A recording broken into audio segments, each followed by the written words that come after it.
This is Bruce Buffer, and this is the moment you've all been waiting for.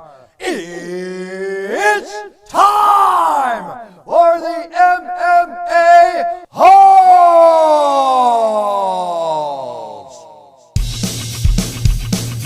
Mixed martial a-holes. MMA holes, MMA holes, MMA holes, MMA holes, MMA holes. You like to be a mixed martial a-hole. MMA holes, MMA holes, MMA holes, MMA holes, MMA holes. No way. From the Aunt and Uncle Studios of Arizona, UFC 17, Vegas 17 recap. Wonderboy smash, Aldo wins, Cowboy submits RDA, MMA news, phone calls with the MMA Holes.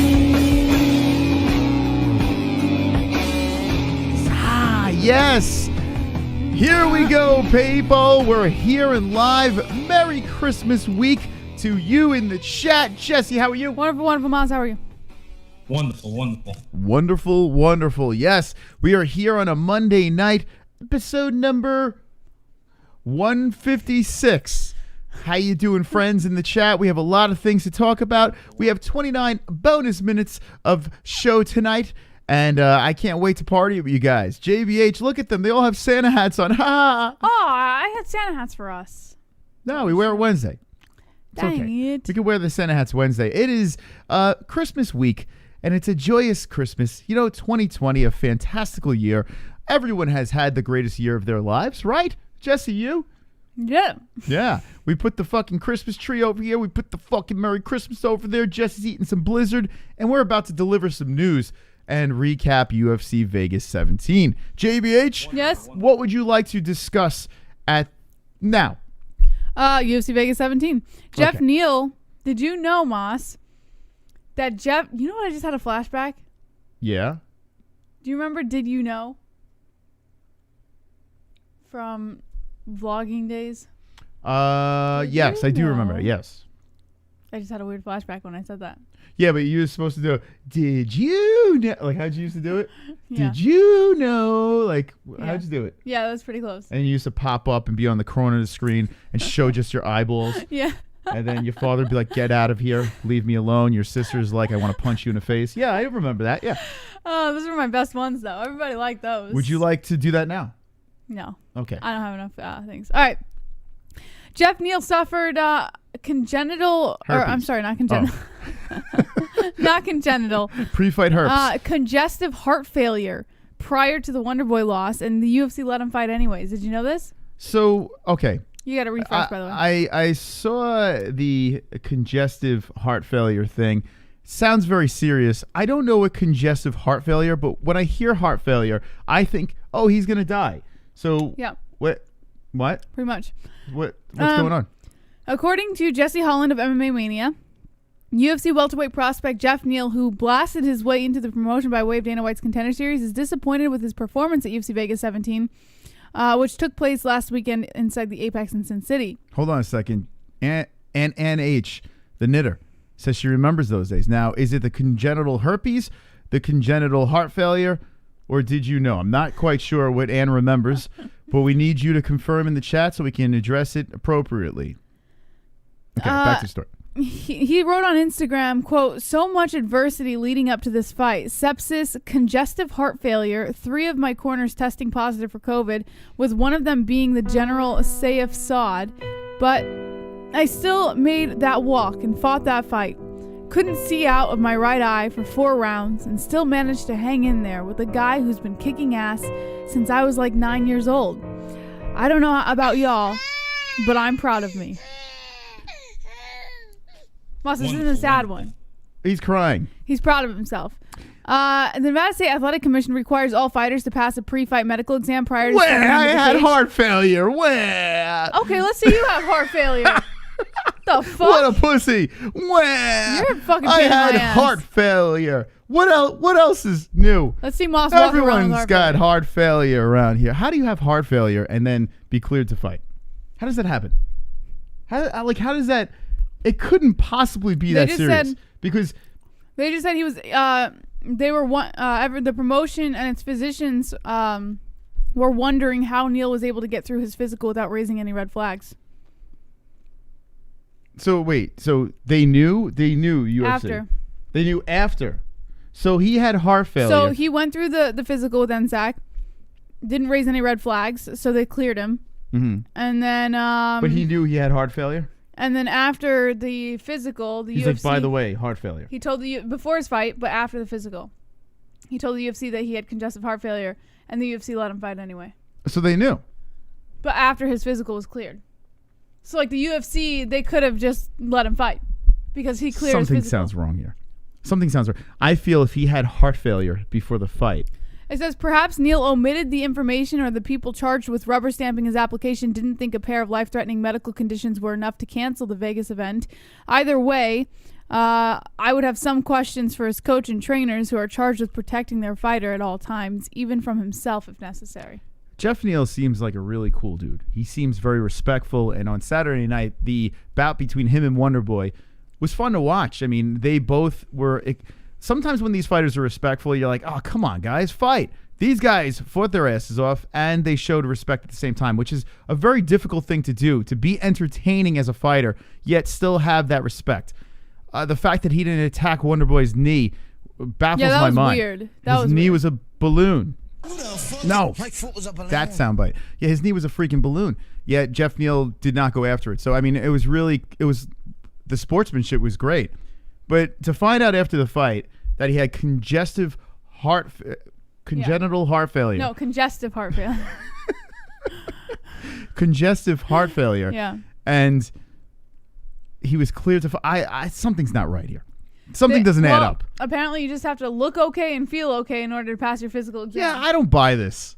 I think that diagnosis might be a little extreme. I don't feel You don't just You can't get cleared to fight. Congestive heart failure. You can't get if cleared you to have fight. it, you have it. Like there's no like, oh, I might have congestive heart. No, Yeah, but you don't just fucking have it. congestive Yes, heart you failure do. and then fight afterwards. The guy, That doesn't yes, happen. he did. Apparently, he did. I don't buy it.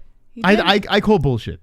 I smell that bullshit. He what probably happened was Maybe he had a minor case of congestive heart failure. He probably had to go through some kind of treatment for congestive heart failure prior to his physical exam. And then the physical exam came. He was probably feeling better. He looked fine. They cleared him. And then the UFC finds out a little later that he had congestive heart failure, I guess. But they were like, all right, well, you passed your physical. You might as well still fight. Pretty much. If you're the UFC and that's the case, shouldn't you cut this man? Because he literally, I mean, if he would have died in the octagon, right? Ah, my heart, dead. If he would have died in the octagon and then the UFC allowed this man to fight after he had congestive heart failure. All they have to do is say, NSAC, Bye-bye, UFC. I don't know what happened. NSAC cleared his physical. It's not on the UFC. As long as he clears his NSAC physical, then it's on the commission. It's not on the UFC. The UFC, it just has to be like, well, the commission cleared him. Crazy. That's all they have to do. This is a crazy story. It really is. It doesn't make nothing about it makes sense. Someone is full of shit. And if he had congestive heart failure and then was cleared to fight afterwards, I'm not a doctor, but it sounds like that shouldn't have happened.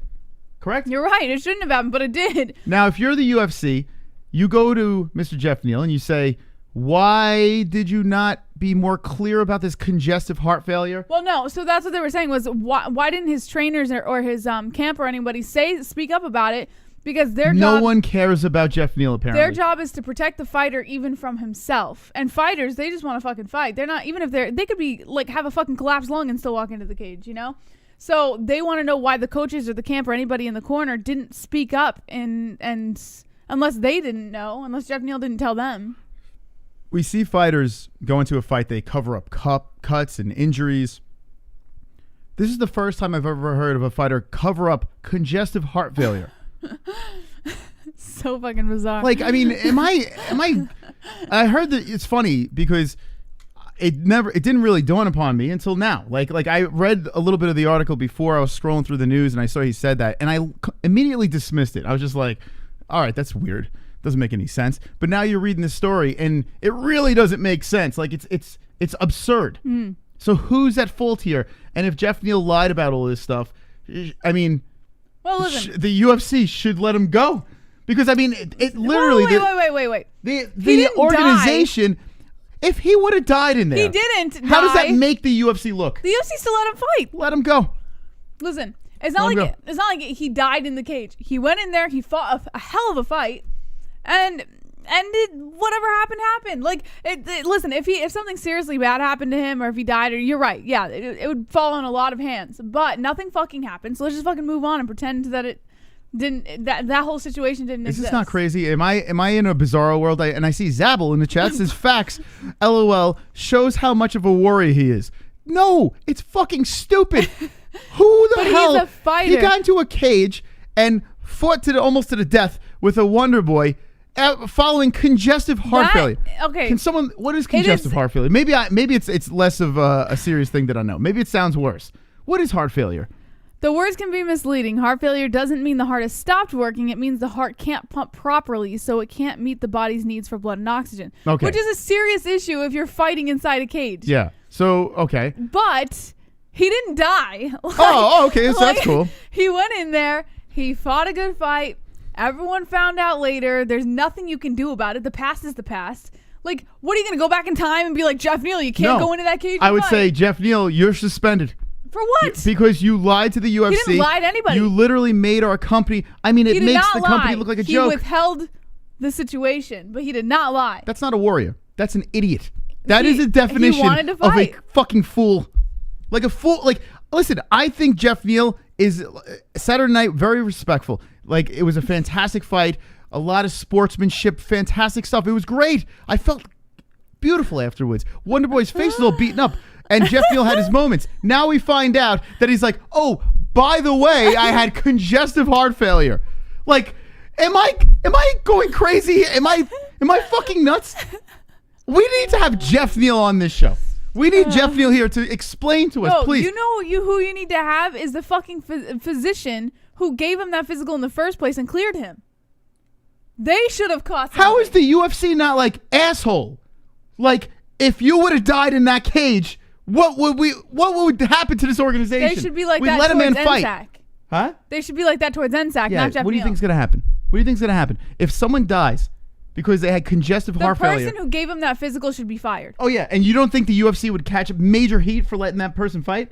You don't think that they lawsuits galore? But no, there would be no lawsuits on the. Well, listen, they might try to throw a lawsuit at the UFC, but it's not like they have any leg to stand on, because as long as NSAC clears them of their pre-fight physical, then it's not on the UFC. It's on the commission. This is it's crazy. the commission's responsibility to make sure the fighter is healthy enough to fight, and they failed to do that this time. What a warrior!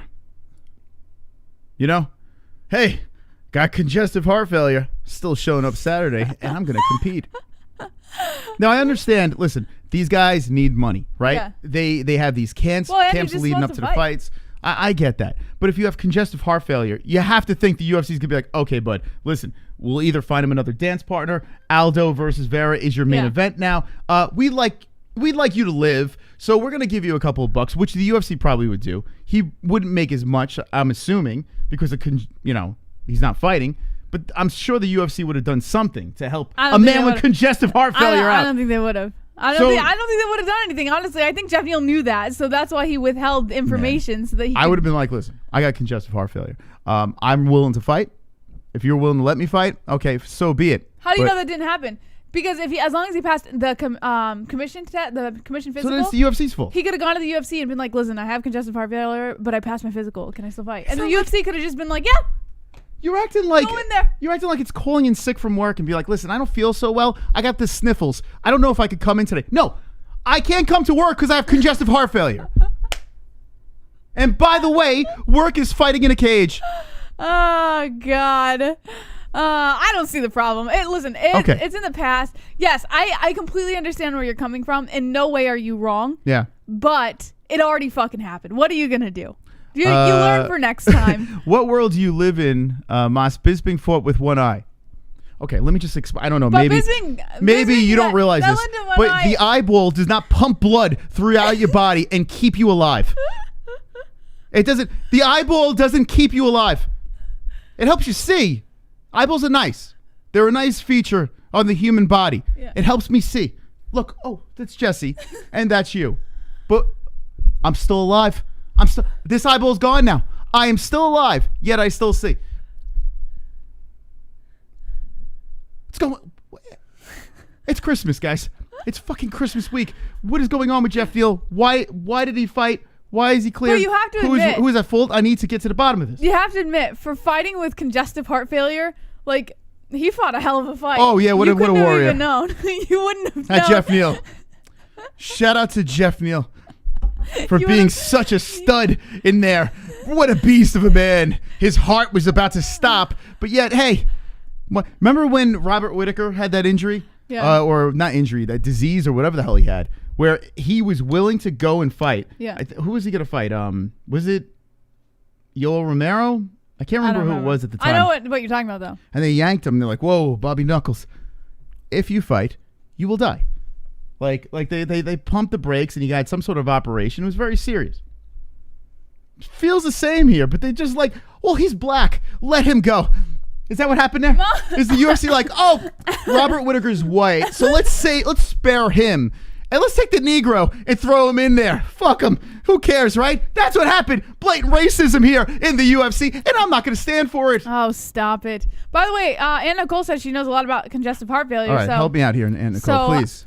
Is this something you can physically see, Anna Nicole? Like, are there symptoms from congestive heart failure that you can physically see or find in a physical, or am I just being crazy thinking that the physician should be fired for not catching this? I'm going to be honest with you.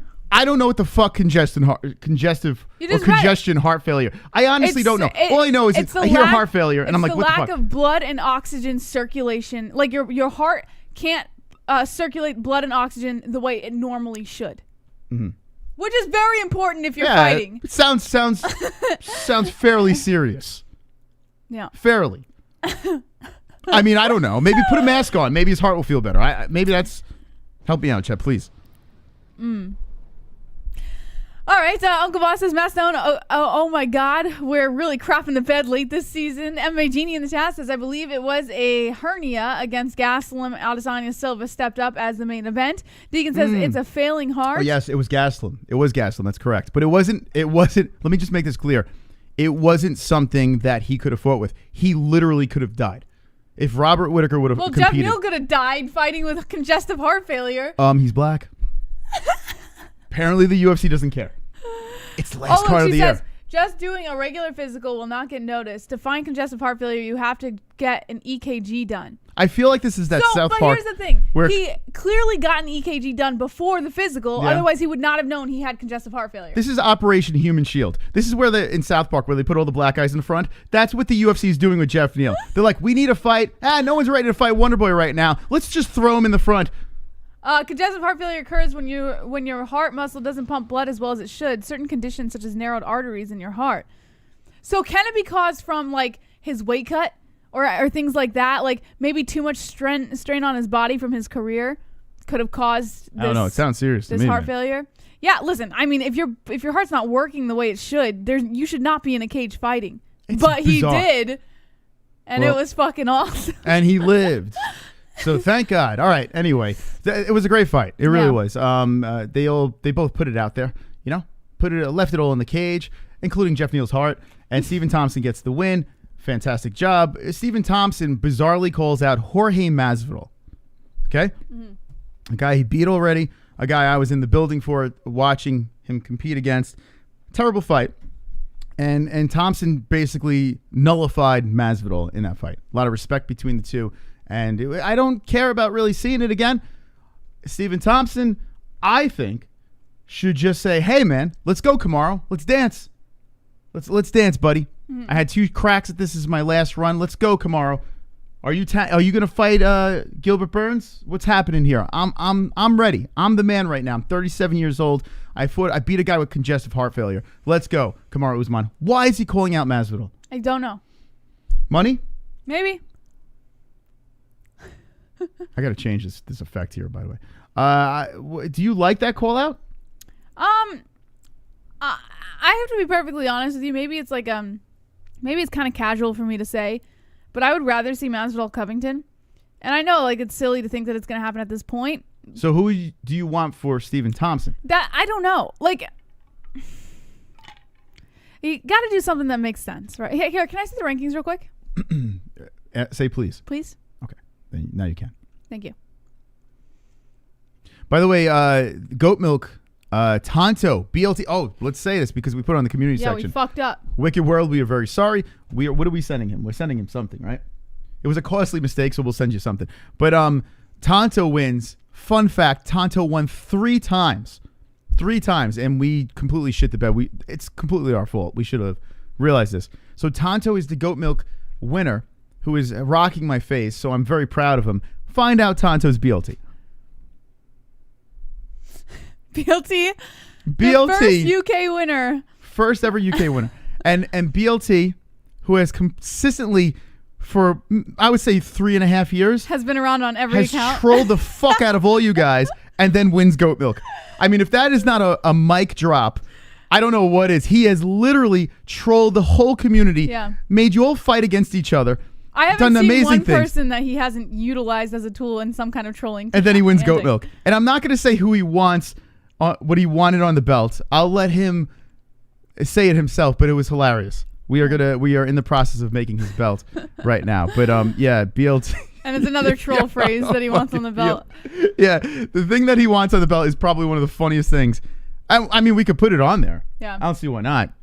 He's a brilliant troll. You got to give him that. So congratulations to BLT for getting it done. All right. All right. So let's go back to the rankings here. All right. So who do I give? So if I want to see Covington Masvidal, who do we give to Wonder Boy? Edwards is fighting KHAMZAT. Oh, actually, is he? Yeah, they said they were going to reschedule that, right? KHAMZAT. And then Burns is going to fight Usman. Covington Masvidal. So it just doesn't make it. There's nothing that makes sense at this point. So I can understand why Masvidal Thompson makes sense, because you want to give Thompson someone above him in the rankings. You don't want him to fight someone below him. But there's no one for him to fight other than Masvidal, and it kind of sucks because I'd rather see Masvidal Covington. Maybe I'm nuts, Jesse. Maybe I'm just crazy. But let's go. Thompson versus Usman. The ship has sailed for Gilbert Burns for me. I don't care. I know Gilbert Burns is a tough matchup. But he's fighting trained Usman together. But he's supposed to fight Usman. He's supposed to, but there's no contract signed here. Let's have Thompson skip the line. Yeah, that's not happening. Come on. Let's go have Wonder Boy skip that one. I find Gilbert Burns more entertaining than Thompson, to be honest. Gilbert Burns is very good. He's the guy is a jiu-jitsu specialist. He's got some pop in his hands, incredible cardio, could bring the pace.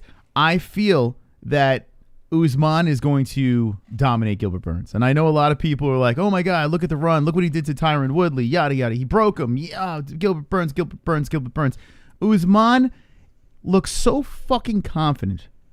You could see in Usman's eyes that this man has already trained with this guy, sparred, he's rolled with this guy. He knows exactly what he's going to get from this man. Usman is oozing confidence. Oozing confidence over Gilbert Burns. It's going to be an easy win for him. Yeah. It's going to be an easy win. I'm telling you. I think Gilbert Burns is going to win. And even if it goes to 5 rounds, Usman is going to convincingly win in this fight. I just telling you. But Stephen Thompson's tricky. Mm-hmm. He's a tricky individual. Yeah. Tricky striker, Jesse. I still find Burns more entertaining. And if Usman can't get Stephen Thompson down and Thompson's dancing around whimsically trying to pick him apart, it could be very problematic for Kamaru. It's literally styles. You know, you got the wrestler versus the striker. Let's go.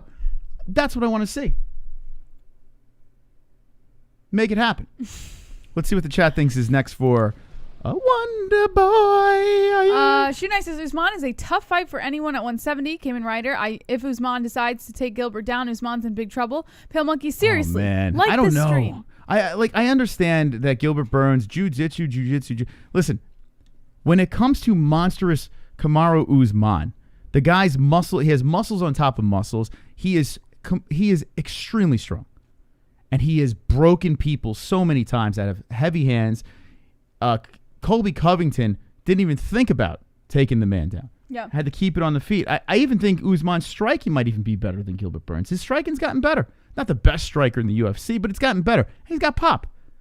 But I just feel that Usman's just too strong. He's going to bring him to the fence. He's gonna hold him there. He's going to stomp his foot a couple of times. A gazillion knees to the thighs. Break down Burns. Usman's on another level. Another level. He probably beats Wonderboy too, but I'd rather see it.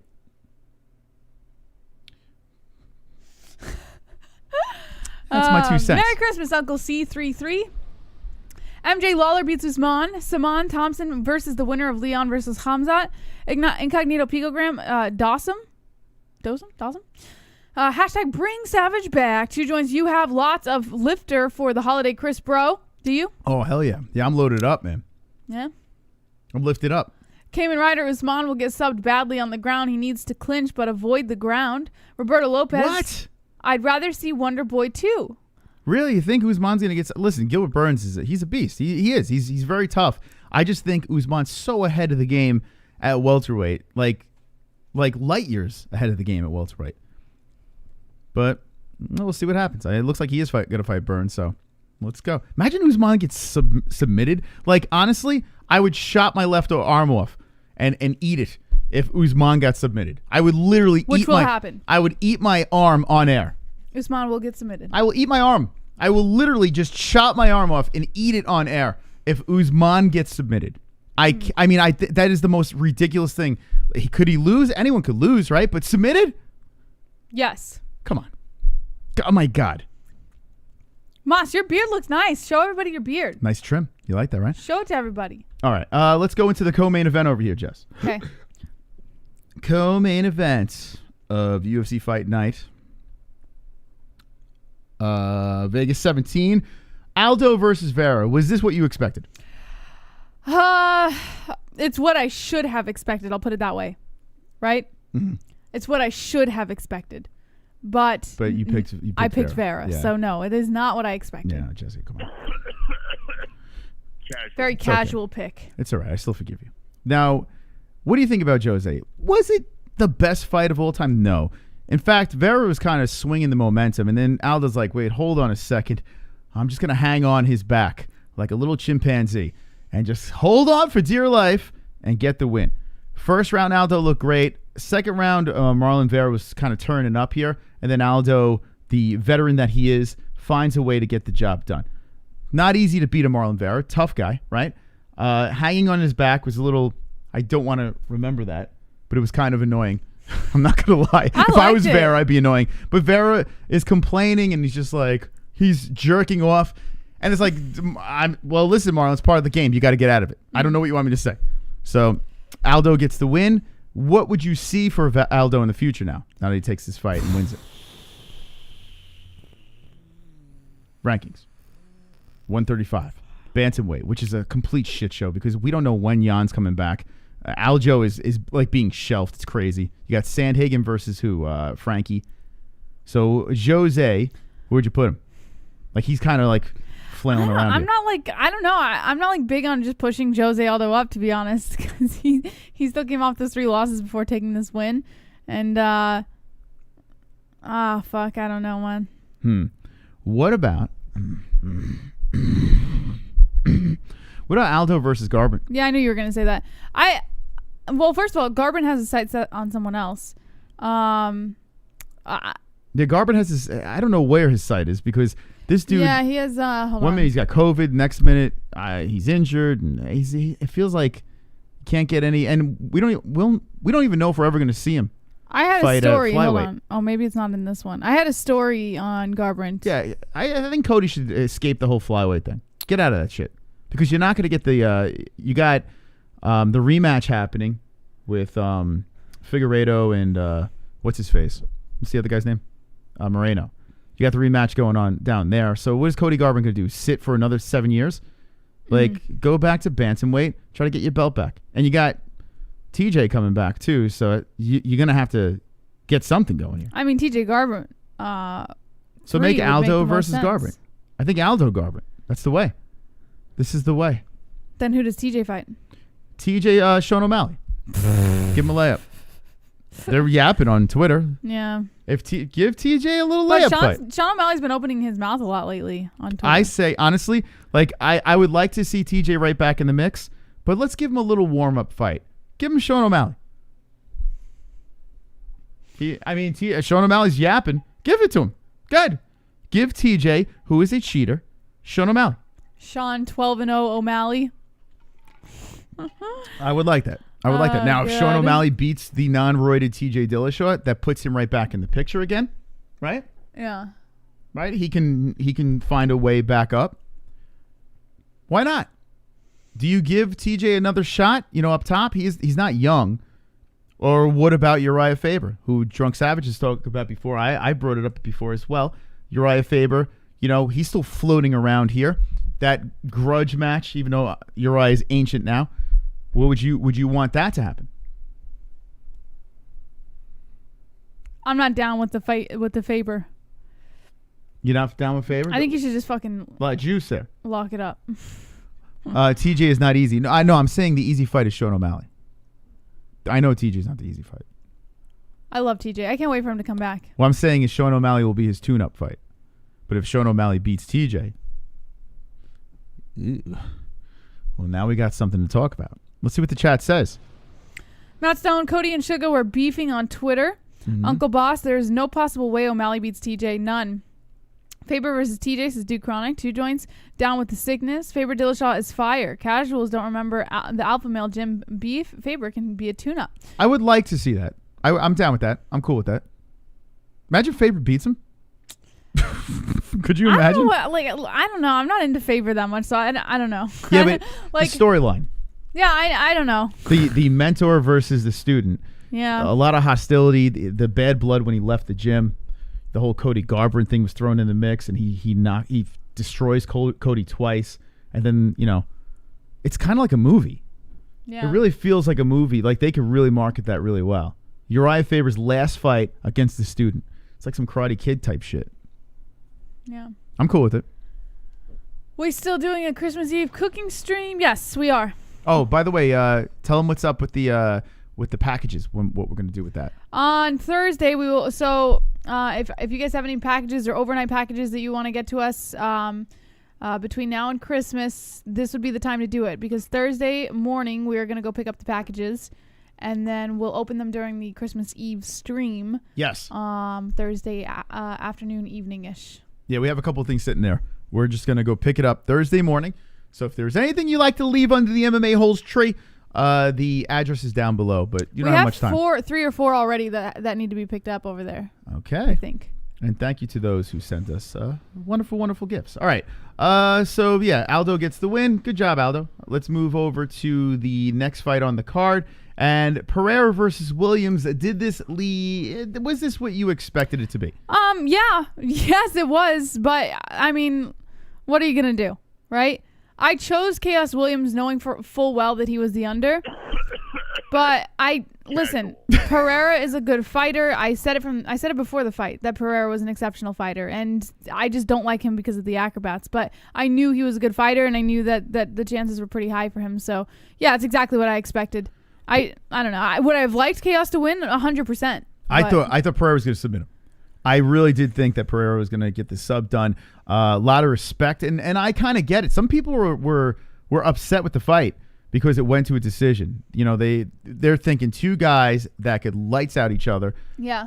And to see it go to decisions is a disappointment to them. The chat was kind of down when that fight was going on. Yeah. I kind of get why Pereira was doing what he was doing. I mean, you can't take too many chances against a guy like Chaos Williams. You can't do that. You can't. And Chaos caught him a couple times. So I think Pereira fought a very smart fight. I think it was a very impressive win.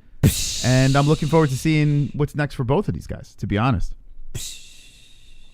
Without Rob Font, this is one of my very happy picks. Yeah, this is a good one. I picked Font by decision. I was very pleasantly surprised when Rob Font just annihilates Moraes. Like, legit. And everyone's like, what happened to Moraes? Well, how about we give Rob Font a little credit. The guy's not as, people just don't know who the fuck he is. Well, now you know. Rob Font's here. Rob Font's here with a huge win. Knockout in the first round. I mean, what a statement against the Marlon Moraes. Marlon Moraes tried to go for his grappling. And, I thought it was a good game plan, but just didn't work out for him. Did not work out. And the extra beating that Mark Goddard allowed in that fight was wonderful. Wonderful. Mark Goddard enjoyed the carnage. Fantastic stuff here. Could have been stopped a little earlier, but he lived. Super chat. Yo, Sean, thank you for the $1.99 and a Merry Christmas to you. Thank you so much, man. Wonderful. You're wonderful. Yeah, so I loved it, man. We were so fired up with this Rob Font when it was crazy. Absolutely crazy. Now, the card I feel like was underwhelming. Was it terrible? No. But I feel it was underwhelming. Now, here's the part where I put on my casual hat. I was very down on myself here. I don't know what the fuck I was thinking picking Greg Hardy. Probably one of my dumbest picks in my MMA-HOLES prediction history. Really went complete full-blown casual on this one. Deserved the L. I was very afraid of the fight. Realistically realized that Tabora has a very good chance of beating him. And the ground and pound in the second round. Hardy just basically got tired, covered up his face, and says, please beat the fuck out of me. And there's memes all over the place of Greg Hardy's discouraged face. I mean, completely embarrassing. Tabora has a chin. Yeah, man. Tabora's chin did hold up with Hardy. Hardy's striking looked decent in the first round. His cardio is ass. And his grappling. I mean, he stuffed some takedowns in the first round. But, man, once he's down to the mat, once you finally get him down there, I mean, Jesus Christ. What a mess. He caught such a beating. And Tabora was just landing over and over again. Fantastic win for Marcin Tabora. Now he's what, 3 in a row? You picked Tabora on this one, right? No, I picked Hardy on this one. Oh, Jesse. God damn it, Jesse. 4 in a row. Yeah. It's good. Listen, Greg Hardy's stand-up is all right. His stand-up is getting better and better, but God, his grappling, my goodness. Or just work on that takedown defense more. Not even that, just the cardio. But he has asthma, Jess. No excuse. How do you fix the cardio? He has congestive asthma. Congenital asthma. Wonderful. Oh my God, my goodness. So if he's not knocking fools out in the first round, well, now you know how to beat Greg Hardy. Anthony Pettis, fantastic win. I got this one wrong too. Anthony Pettis, great job. Was getting his ass whooped in the first round, and then the momentum started to change. And boy, oh boy, the fire in Anthony Pettis lit under his Anthony ass. Fantastic stuff. Really nice win for Pettis. And someone calls out Pettis, Michelle Pereira. Would you like to see that fight? I never want to see Pereira fight. Come on. How much more clear do I have to make it to you that I have no interest in seeing him fight? Yes, he's a fantastic fighter. Yes, he deserves all the fights in the world. He's moving his way up quick. I get it. I completely understand why people support the guy. I personally have no fucking interest in the guy. Why? I could care less. All right. Showtime Pettis versus Michelle Pereira. You're not interested. It's a great fight. That's a fantastic fight. Yes, it's a great fight. But I would fucking complain the whole time. I don't like Pereira. I don't like him. He hasn't done anything wrong. He's not a bad dude. He seems like a genuine dude, but there's just something about his fucking style that I can't. Oh my God. I can't stand. Well, I don't anyway, know. Anthony Pettis wants to make a run at 155. Yeah. That's what he wants to do. He wants another shot at the belt, which murderer's row. Showtime had the gold. I can't see him going back up there and regaining the strap. I don't see it. I honestly don't see it. You don't see it? No, I don't see it. You sure? No, I don't see it. You starting to sound like Steve. I don't see it. I don't see it. So who knows what's next for Anthony Pettis? It was funny though. Before the fight, we were saying that's it for Pettis. Yes. We were saying he's Bellator bound. Yeah. Hope you like Bellator. Great fight here, and I tell you what, I don't know how many he's got left on the contract, but. Well, I actually have a story on it. He doesn't seem. He said he's keeping his options open. Kind of like he's not going to be in the UFC. He's keeping his options open. Yeah, he won't come back to the UFC, so we don't even have to talk about matchups. Let me see if I can find it for you real quick. Okay, here he said he's not attached to anything. Okay. On Yep. his next. There you go. Let's pull the story up. According to Stephen Morocco of MMA Fighting, after finishing contract at UFC Vegas 17, Anthony Pettis not attached to anything on his next move. Pettis expects to return to the cage in March. Just where he ends up depends on how negotiations go on his next deal. He told ESPN following a decision over Alex Morono on the preliminary card of Saturday's event at UFC Apex in Las Vegas. He said, "I'm going to take the holiday off, honestly. That's what the last fight on my UFC contract, and I don't know what's going to happen. I'm open to see what they come back at me at.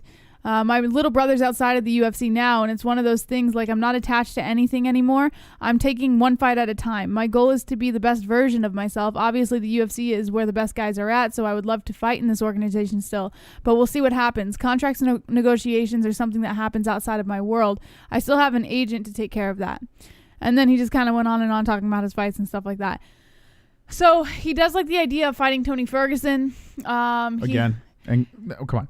Yeah, so he has his sights set on certain things, but I guess he's saying he's not attached to anything because he doesn't want to make it look like he was just kind of booted like embarrassingly by the UFC.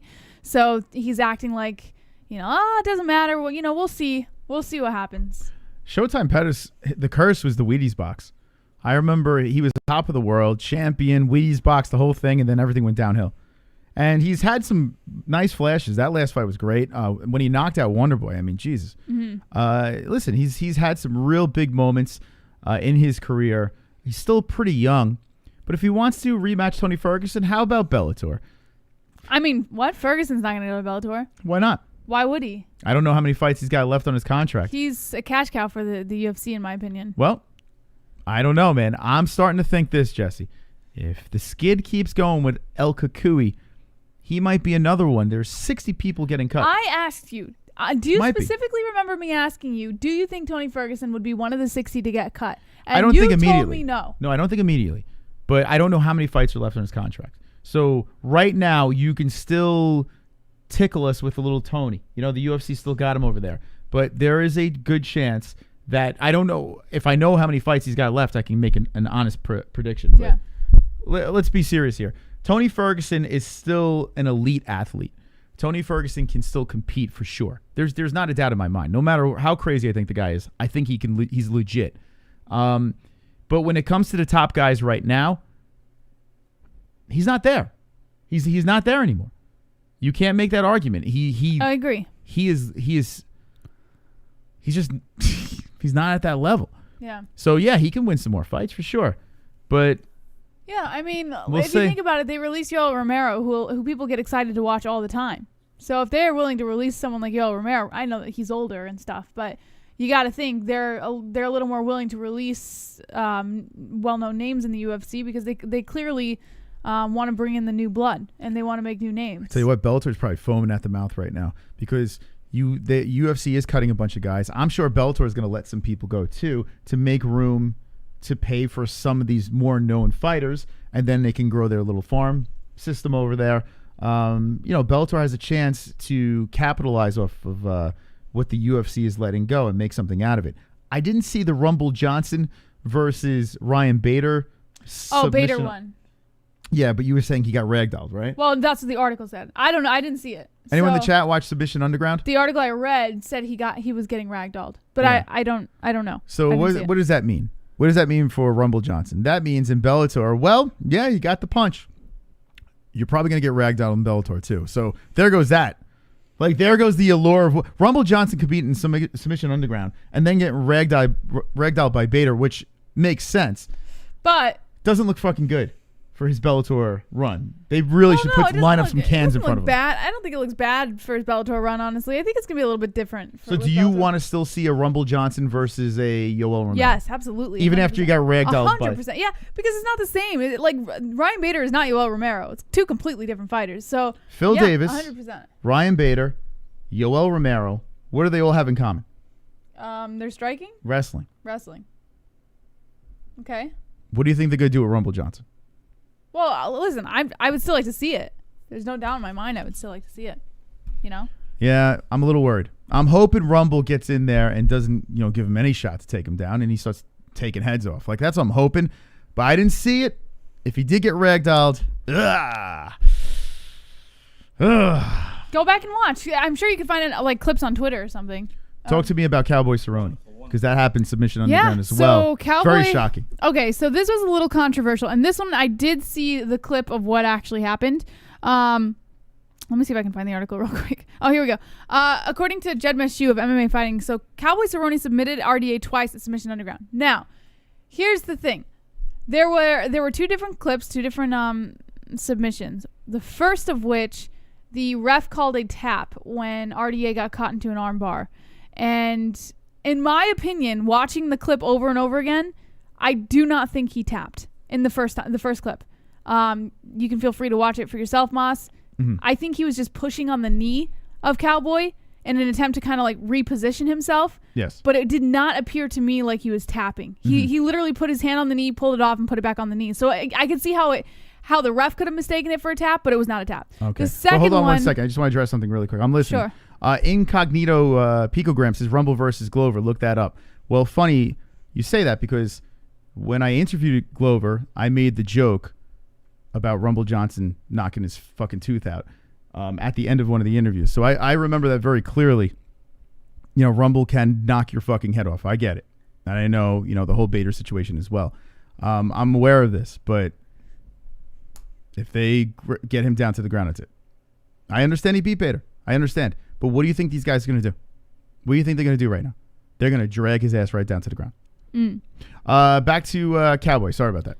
And then the second clip, they showed Cowboy, from the clip that I saw, they showed Cowboy submitting him again, only I couldn't see his other hand, so I couldn't see if he tapped or not. I'm sure he did, because when they got up, they seemed to be, cohesively, like in the moment, they seemed to be on the same page. The second time around, first time was not a tap. Mm-hmm. Okay. I'm with you, but you can make an argument that it was very close to looking like a tap. Right? I can understand how the ref might have gotten him, like would have assumed that was a tap, but it wasn't blatant enough. It wasn't like deliberate enough for it to be a tap. The look on RDA's face too. I mean, the dude was like, ah, look at him, ah. I mean. But you can see you see how he's got his hand on the knee like that. Yeah, and then he did slap it. He did slap it, but it wasn't like a tap. It looked like he was just kind of getting a good grasp so he could reposition himself. Not a tap, no. Now this is a problem with Submission Underground. This is not the first time this has happened.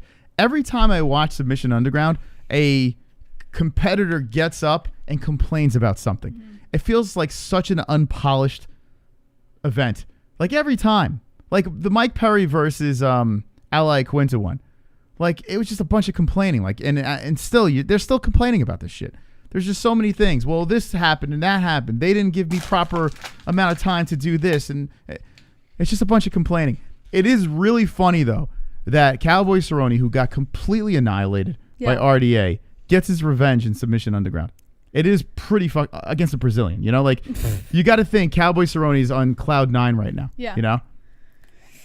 Yeah, 100%. Yeah, no doubt in my mind. But I would like to go back and see all of the fights that happened this weekend on Submission Underground. I would, because it's funny. Before I was like, I have no interest, and now after seeing how social media exploded with these two stories, now I want to go back and watch them. Yeah, I do want to see it too. I was too busy watching the Giants lose, so maybe I should have went to Submission Underground. Just caught a couple of highlights. RX must be loving that. Oh, yeah. Listen, the Giants were supposed to lose. There's nothing. I mean, there's no reason for the Giants to win that game. And there's no reason for me to watch it, yet I still watch it like an idiot. Okay, let's squeeze another story in here. We have 11 minutes of show left. Yeah. We have Save the Show, but luckily, there are 29 minutes that we're going to attach no matter what. So Merry Christmas from the people that donated the previous week. Charlie Brown. If you want to tack on to that, you know what to do. All right, next story. All right, so go back up to the top.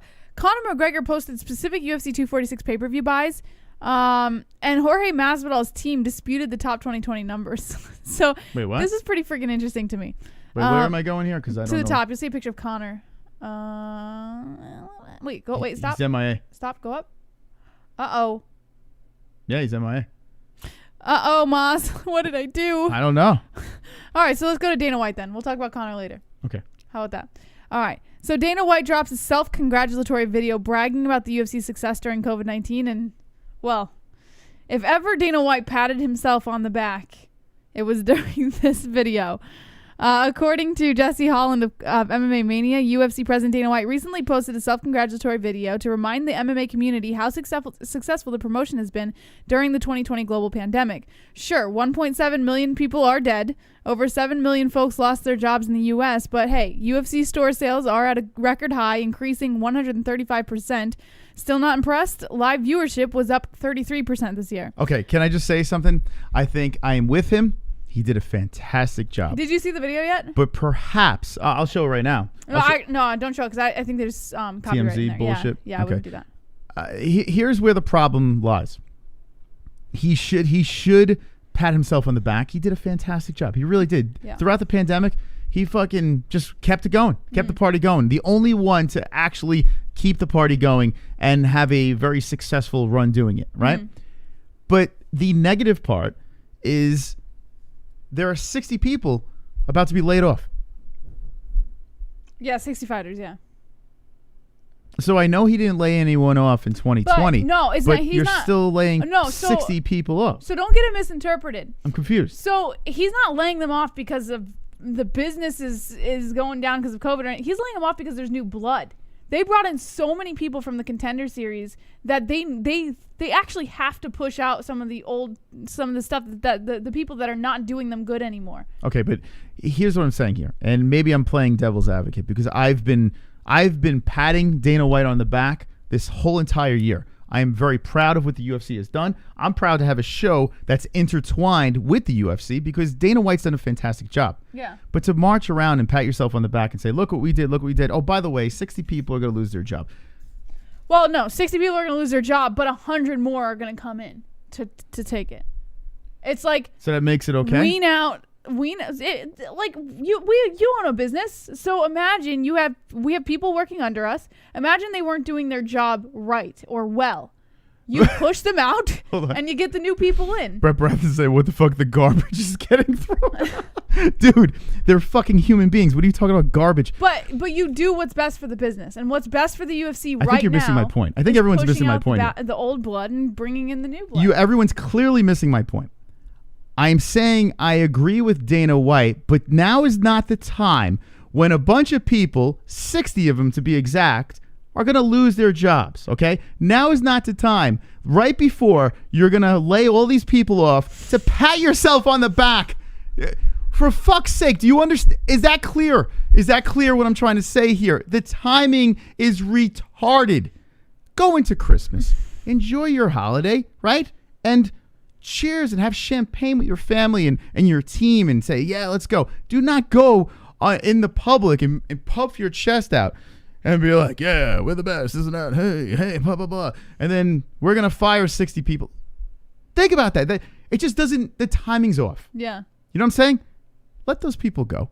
And then in hindsight, like, maybe a year or two down the road when everything clears up, you're like, we did it. It wouldn't matter because every year a sum of fighters gets let go.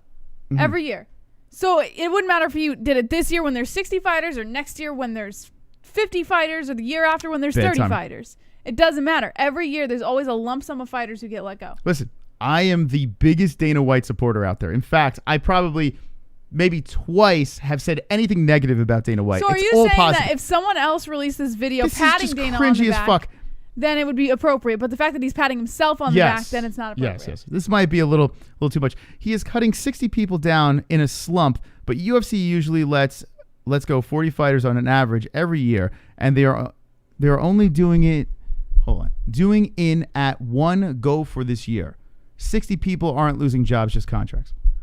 That's losing a job. So we'll take, so you're saying 40 people every year, okay? And that's 20 people, right? That's if my math is correct. 60 minus 40 is 20, correct? So 20 additional people will be losing their jobs. No big deal. But human beings are losing jobs.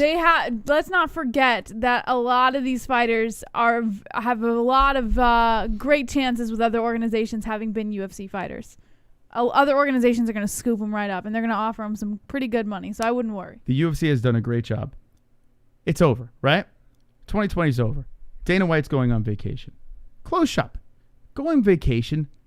Be silent. Celebrate with your family and friends, your team, everything. Just have a great time. When 2021 pops up and you're ready to cut all these guys, start fresh, start new, and let's go. Move forward. You did a great job. You've pat yourself on the back for a whole year. There has not been one time where Dana White has not patted himself on the back and said, what a fantastic job he's done. But that's right? what makes him Dana White. And There's nothing wrong great. with that. It's absolutely great. But the timing of this last one here, right? It's almost like a complete shot at it's just like, I get it. We all get it. All right, you did a great job. We're all with you. We believe you. You did a fantastic job. But who are you taking the jab at? The 20 people? It's really 60 people. But to the other person, 40 every year, no big deal. 20 people. Don't you think it's an incredible slap in the face to those people? No, honestly, like, he's a businessman. This is what he does. It's shocking to me that you feel like Listen, this is more of a personal thing than anything. You're only going to get this out of me now because it's Christmas. And I have the jolly Christmas spirit. But as These a people losing businessman, jobs. you have to understand, like, who gives a... He doesn't give a fuck. He's going to... what does he care? You know what I mean? Like... I enjoy the fact that people are getting fired up in the chat. I enjoy this tremendously because, honestly, I'm right. And usually when I'm right, people get fired up. So let me say this. Keep speaking your mind in that chat room. Keep your voice heard. I have been on Dana White's side the majority of the year. Yeah. 98% I've been Dana White. Yeah. The one time I put some criticism. Everybody hates you. Everyone's like, ugh! They take his cock out of their mouth. Ugh! What do you mean? Slap the dick on the side of their face and be like, what do you mean? Dana White's great. Doof, doof, doof, doof. Jesus Christ. Just, you can take his cock out of your mouth for 1 second. For 1 fucking second. I'm allowed to criticize. I've been on the guy's dick the whole fucking year. Take it out of your mouth and your ass at the same time. Pull it out of your mouth and ass and just slap the cocks together. Be like, oh, this is delicious. Oh, hold on a second. For fuck's sake. All right, so let's talk about this. What is going on? Let's talk about this for a minute. All right. Fucking soft as fuck. Now, it's probably a good time to mention that UFC still pays new fighters $10,000 per fight. On the flip side of that coin, UFC did manage to keep its staff employed and honor its fighter contracts. So despite a lot of bitching and a shitload of COVID-19 cases popping up at every event, there is credit due for keeping the train on track. Mm-hmm. That said, this video was more of a fuck you to the critics who condemned Dana White for plowing ahead when the rest of the sports world was scaling back. So which is why photos of select media members like longtime whipping boy Josh Gross were included in the footage. Where are these critics now? He shut them all up. Yeah. And he's repeatedly said, fuck the media. He's right. He's already shut him up months ago. We're talking like 4 or 5 months ago. He's already shut him up. He proved that he can do it, and he bragged for 4 or 5 months. Yeah. No one's complaining anymore. No one's saying, oh, you guys did a terrible job. So my problem with the bragging right now is you did it. You already stomped them out. You did a fantastic job here. Why are we still going down that road? There were still a lot of critics that didn't shut up about it, even to this point, this day. Can you show me? Show me the people that said they did a terrible job. They brought up Josh Gross in this. But in this time, who is criticizing the UFC for doing a terrible job? They did a great job. I would assume there is a lot of media, especially biased media out there for MMA. I'm sure there is, yeah. That had so much to say about Dana. Honestly, look at Luke Thomas. It would be, Luke Thomas is a fucking idiot. He was giving the UFC so much hell for this whole COVID thing. And then he was on their side, and then he wasn't. He switched his song and dance. Yeah, because he got raped by his community.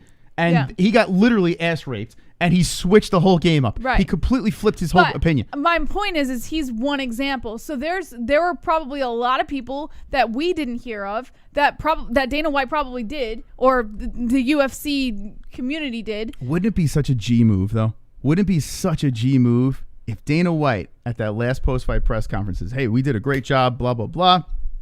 I'm going on vacation. Drops the mic and just vanishes.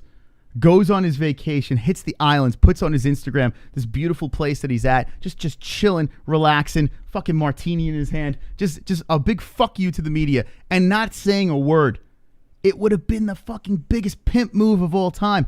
The biggest pimp move. I think that this video is a pimp move, What to I'm be saying, honest. yeah, but Did you see the video? He did it already, though. He did it already. I think, when did this video get released? He did it in the midst of the pandemic. This was like, end of the year, we fucking did it. God. Look you know at why he everything did we this video? accomplished this year. You know why he did this video? Because an internet YouTube star basically made him look like a bitch. This had nothing to do. Jake Paul This video was made already him in look like a production bitch. before Jake Paul even Jake came Paul out with made him all look this. like a bitch. You're not listening to me. This video was already in production before Jake Paul ever came out with that shit. trying to so find a it way. makes no sense. Yeah, I'm trying to fucking find a way to defend Dana White here. There's no way. Just go on your vacation. What are we doing? I don't know. I thought it was pretty cool. Watch the video after the show and then you'll see. All right, you know what? What don't is play it? it now because you're gonna get copyright. Who recorded? Where is this video? Who posted this video? I X'd out of the article. I don't know if it's attached to the article. Because if it's on Instagram, I could play it. No, it's not on Instagram. It was an actual produced video. So wait, hold on a second. So he got a production team together? Well, it's his production team. It's not like he had gotten everyone together to do it. He probably had one guy do it. He purposely... Wait, you mean to tell me it wasn't just a media member just kind of like interviewing him and he just... Here, let me pull it up for you so I can tell you exactly. Oh my goodness. Okay, let's do the save the show. Let's do the save the show. We got 29 minutes anyway. Let's do the save the show right now. Here we go. Dramatic music. Well, we got some stuff to talk about. 5 minutes on the clock. Will you be a hero? Will you save Christmas and save the show? We're going to open up the phone lines for 29 minutes. But if there's no saves, 29 and done. Wonderful. Okay, so he did tweet it, but it is a fully produced video, which is why you can't play it because I don't want you to get in trouble. Fully produced, and they use clips from other sources. Oh my God. Yeah. So you have to watch it off the show. Oh my God. But if you guys would like to see it, Dana White did tweet it. Go to @Dana White on Twitter. He tweeted it and everything. This looks like the cringiest. Hold on, I gotta watch this. Yeah! Come on, get loud. MMA-HOLES in the crowd. Yo, D-Russ saving Christmas! Come on, get loud. MMA-HOLES in the crowd. D-Russ! MMA-HOLES in the crowd. MMA-HOLES in the crowd. MMA-HOLES in the crowd. Hey, D-Russ, thank you. Save the show, because Kevin has congestive phone failure and need medical attention. Wonderful. Yeah, Kevin never D-Russ. pays for his fucking phone calls. He just uses up all your guys' time. You should start hanging up on Kevin. You should start doing it because he takes up like 20 minutes of the calls. Jesse? You really should. Give other No people one a chance. tells me what to do. No Well, I said one. you should. Not even the Lord and Savior Jesus Christ. Not even Buddha. I am the mother Not even the King. of Not your even JBH. child. No one. Not even the mother. Oh, it's Christmas. Merry Christmas. My name Is Troll, and I'm a special hole. Hell, I'm monkey! shirtless and alone again. Internet is my only friend. It's Christmas. Hooray! I sit and watch MMA. No girlfriend this year, but I have my hand. Sit in front of computer, making fun of people. No avatar to hide my gremlin face. Oh yes, it's Christmas. I am so hideous. Maybe Santa bring me a pocket pussy. Save the show and happy holidays, all you holes. Happy holidays, Thank you, pale pal. monkey. That puts us at 18 minutes, Mystic Moss. Thank you. So 18 plus 29 is? Plus 29 You forgot the 29. is All right, here we go. Jesse, got it? Good. 8 plus 8 would be 16. 40. It would be 17. if it was not- very nice. Suck it. Wonderful. Yeah, that was a common core right there. Thank you guys for the donations. We got 2 more minutes. If you want to help out the show, drop a donation. If not, that's fine because we got 40. What'd you say? 40. 47. I'm drawing blanks. Come on. 47 minutes of show. We're going to be opening up phone lines. We're going to be talking to the people, and apparently this is a hot topic. I want to talk about the congestive heart failure. I don't know. Maybe I'm nuts about that, but whatever. Yeah. Let's talk about Dana White bragging. I will watch this video though. I'm Yes. gonna watch it. Actually, Watch it. It's actually pretty good. Like We'll drop a link. I believe after you watch the video, you'll change your mind about what you're saying. All right, I'll give it a shot. Or what I'm looking at right now, they produced a video just basically like. It's pretty. Well, yeah, that's what it is. But God. it's actually a pretty good video, in my opinion. Here, I'll even retweet it. It starts off. It's like. I'll retweet it, so this way you can see it. We're cutting off 60 people from the roster, but We did it, boys. We kept the party going. Dana White. Oh. Nicole! Merry Christmas! Hey, I can see your underwear. Put your boobies in the air, flapping like I just don't care. Can I lick your booty? Snap a picture, talk to share. Choke my meat, vision impaired. Filtered mind, I need a prayer. Pervert cameraman beware. Cameraman, Show them tits. I'm very happy she bounced back. Cameraman, $10 tip. pervert cameraman. Ariane Celeste! Pervert cameraman. Merry Christmas! Show them breasts. Boobies! Yes. Merry Christmas. I like boobies. Save the show. I Wow. like boobies too, Nicole. Whoa, hold on a Merry second. Christmas. Nicole likes boobies. Yes. Yes. I'm Women starting can to like this, boobies. Nicole. Yeah. I'm starting to like Nicole. Thank you, 57 Nicole. minutes. Thank you, Pale Monkey. And we have a little under an hour of extra time. You're all wonderful, wonderful. 20 seconds 57. left. If you want to save the show one more time, feel free. Yeah. Thank you. Merry Christmas. Happy holidays. Happy Kwanzaa, whatever the hell it is for you guys. Hanukkah. I Yeah. hope it's wonderful, wonderful. Wonderful. Ariane Celeste looks spectacular. We would have had to get rid of that donation if she hit the wall. That's not true. You Yeah, can still gone. use it. We had to get rid of it. But she still looks great, so it stays. Yes, yes, sir. Okay. So 50 what? How many minutes? 57. Thank you so much to this great community. Actually, in the chat, can you thank the donators? Say thank you for keeping this show running and flowing. Thank you to the people throughout this year. Hard times, man. 2020 was a hard fucking year, and you still supported the show and kept us here. So thank you so much to those people. You are absolutely wonderful, wonderful. Yes, sir. If you haven't hit the like button, well, you are a complete asshole. Now's the time to do it. It's the holiday season. Hit the fucking like button and stop being such a Grinch. Let's go. Let's get to 150 Got likes a lot of over here. Grinches in the chat tonight, Moss. Listen, They don't want to be in a happy mood. Must be the alcohol. this time of the year is not the happiest for But everybody why bring everybody else down with your fucking weird shit? because they're not happy. So here's the thing. If you're not having a good year and a good season or whatever, you come to a live chat, you go into there and you Bring everybody else You're down? like, I'm angry. You must be angry too. It's okay. I don't care. All right. So we're going to add on to the show the 57 minutes. Thank you so much. Let's play the song. We're going to open up the phone line. Yes. And a Merry Christmas. Listen, we're saying Merry Christmas. I know the politically correct thing is Happy Holidays. No, it's Merry Christmas, Bob. But it's Christmas to us. And whatever it is for you, merry that as well. Merry Christmas. Now let's get Kevin's miserable voice in here.